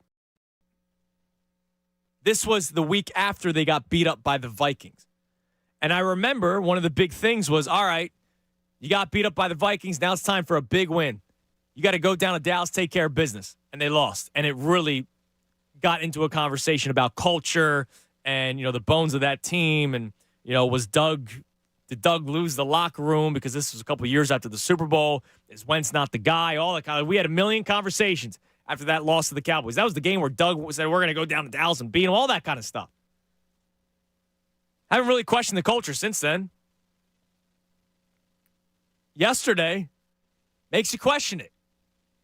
When you get beat up by the 49ers in the previous week and you come out and lay an egg like that, it's terrible. And I know, look, Kevin was a reasonable Cowboys fan saying a couple plays here and there. And that's why I can't blame necessarily Brian Johnson today. I still don't like the offense. I still don't like the lack of creativity. But Devontae Smith catching the end zone and A.J. Brown not dropping it, all of a sudden, it's a one-score game. And that's not what happened. But the fact that it's now two straight weeks and it's, yeah, man, it starts with me. It starts with me. All right, well, then what are you going to do about it, Nick? Players talking about accountability or not having any accountability whatsoever, retweeting videos of refs, calls by the refs, going on to your podcast saying, I had a good game when you gave up 42 points the previous week. I don't care how good you played. Your team sucks. It's a team sport. And then Fletcher Cox, we've played it a couple times, basically said, yeah, this will be a week where we find out what this team's made of. I've been on teams where we've bounced back. I've also been on teams where we've crumbled. Well, which is it? Like, do you buy? I don't remember him saying, I believe in these guys in that clip. He didn't. We'll find out a lot this week, I guess. I thought I found out a lot last night. Is the season over? No. Does it mean they have no shot at winning the Super Bowl? No. Am I giving up hope? No. Am I down today and questioning a lot of things? Absolutely. Let's go to Mike in St. Louis. Mike, you're on the Fanatic. I'd ask how you're doing, but we'll just leave it at that. I hear you. I know it's overreaction Monday, and I'm trying to be as optimistic as I can. I know they control their own destiny as far as winning the NFC East. Unfortunately, not for the number one seed anymore. But after a game like that, it's just you start questioning, to your point, everything. I don't know if it's just do they just need somebody in that locker room to just throw it and say enough? This isn't good enough, or I don't know what it is at this point. Yeah, I mean, I remember after the Jets loss, it was a players only. Like Serianni didn't even talk to the team. It was a players only thing. Do you roll that one out there one more time? Do you play the look at them, they're disrespecting us card? Yeah, I don't know what it is. I mean, there's so many ways to get motivated for any sporting event. But you would think last night was a game that you're going into Dallas and out to get you after you lose to the 49ers. Everybody's talking, and you go out there and you lay that egg. Like, what else? The only real optimism that I can really share is, I know we've talked about the gauntlet for some time now, and it seems like you're coming out of it. But listen, winning any game in the National Football League is not. I don't care who the quarterback is, whether it's going to be Geno Smith next week, Tommy DeVito, or whoever the heck they even have over there at quarterback now. Yeah, that's why, too, we had a caller earlier this segment that was like, Sirianni just wants them to stay healthy, so they're not playing their hardest and blah, blah, blah. Well, if you're not playing your hardest, you're going to lose games no matter who you're playing. Yeah, and again, there's not really a lot. I wish I had more for you. But that's all right. Look, it's I can't really, man. Well, a lot of people are speechless right now, and I appreciate the call, Mike. It's anger, and then you kind of feel speechless. You feel with lack of speech. Because we've watched the team 10-1 find ways to win all season long, then they get completely beat up by the 49ers, and then yesterday. The city was down last week. All week, right? City was down, right? I mean, every caller we took, there was a couple of all right, they'll bounce back. City was down last week. This week's not going to be much better. You beat Seattle. It's going to be a good win on the road to Seattle. As I keep on saying, I'll compare it to the Sixers. It's going to be, all right, you won your first round. Get out of the second round.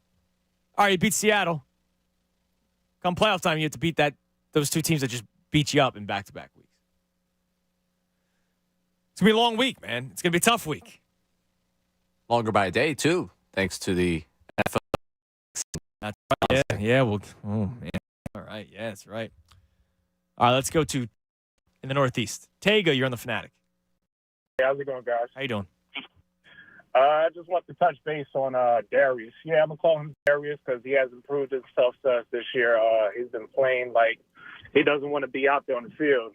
Yesterday, he drew that pass interference, and he's out there laughing instead of being serious and taking this as serious as he can. He's supposed to be a captain. He's supposed to set the tone and go out there and make sure that everybody's on the right page. He's not out there tackling along with some of these defensive players.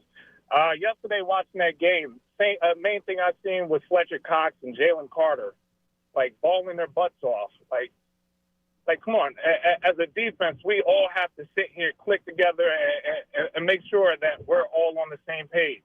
As for that Jake Ferguson pass where he went out for that 40-yard catch, and Nolan Smith was on the end.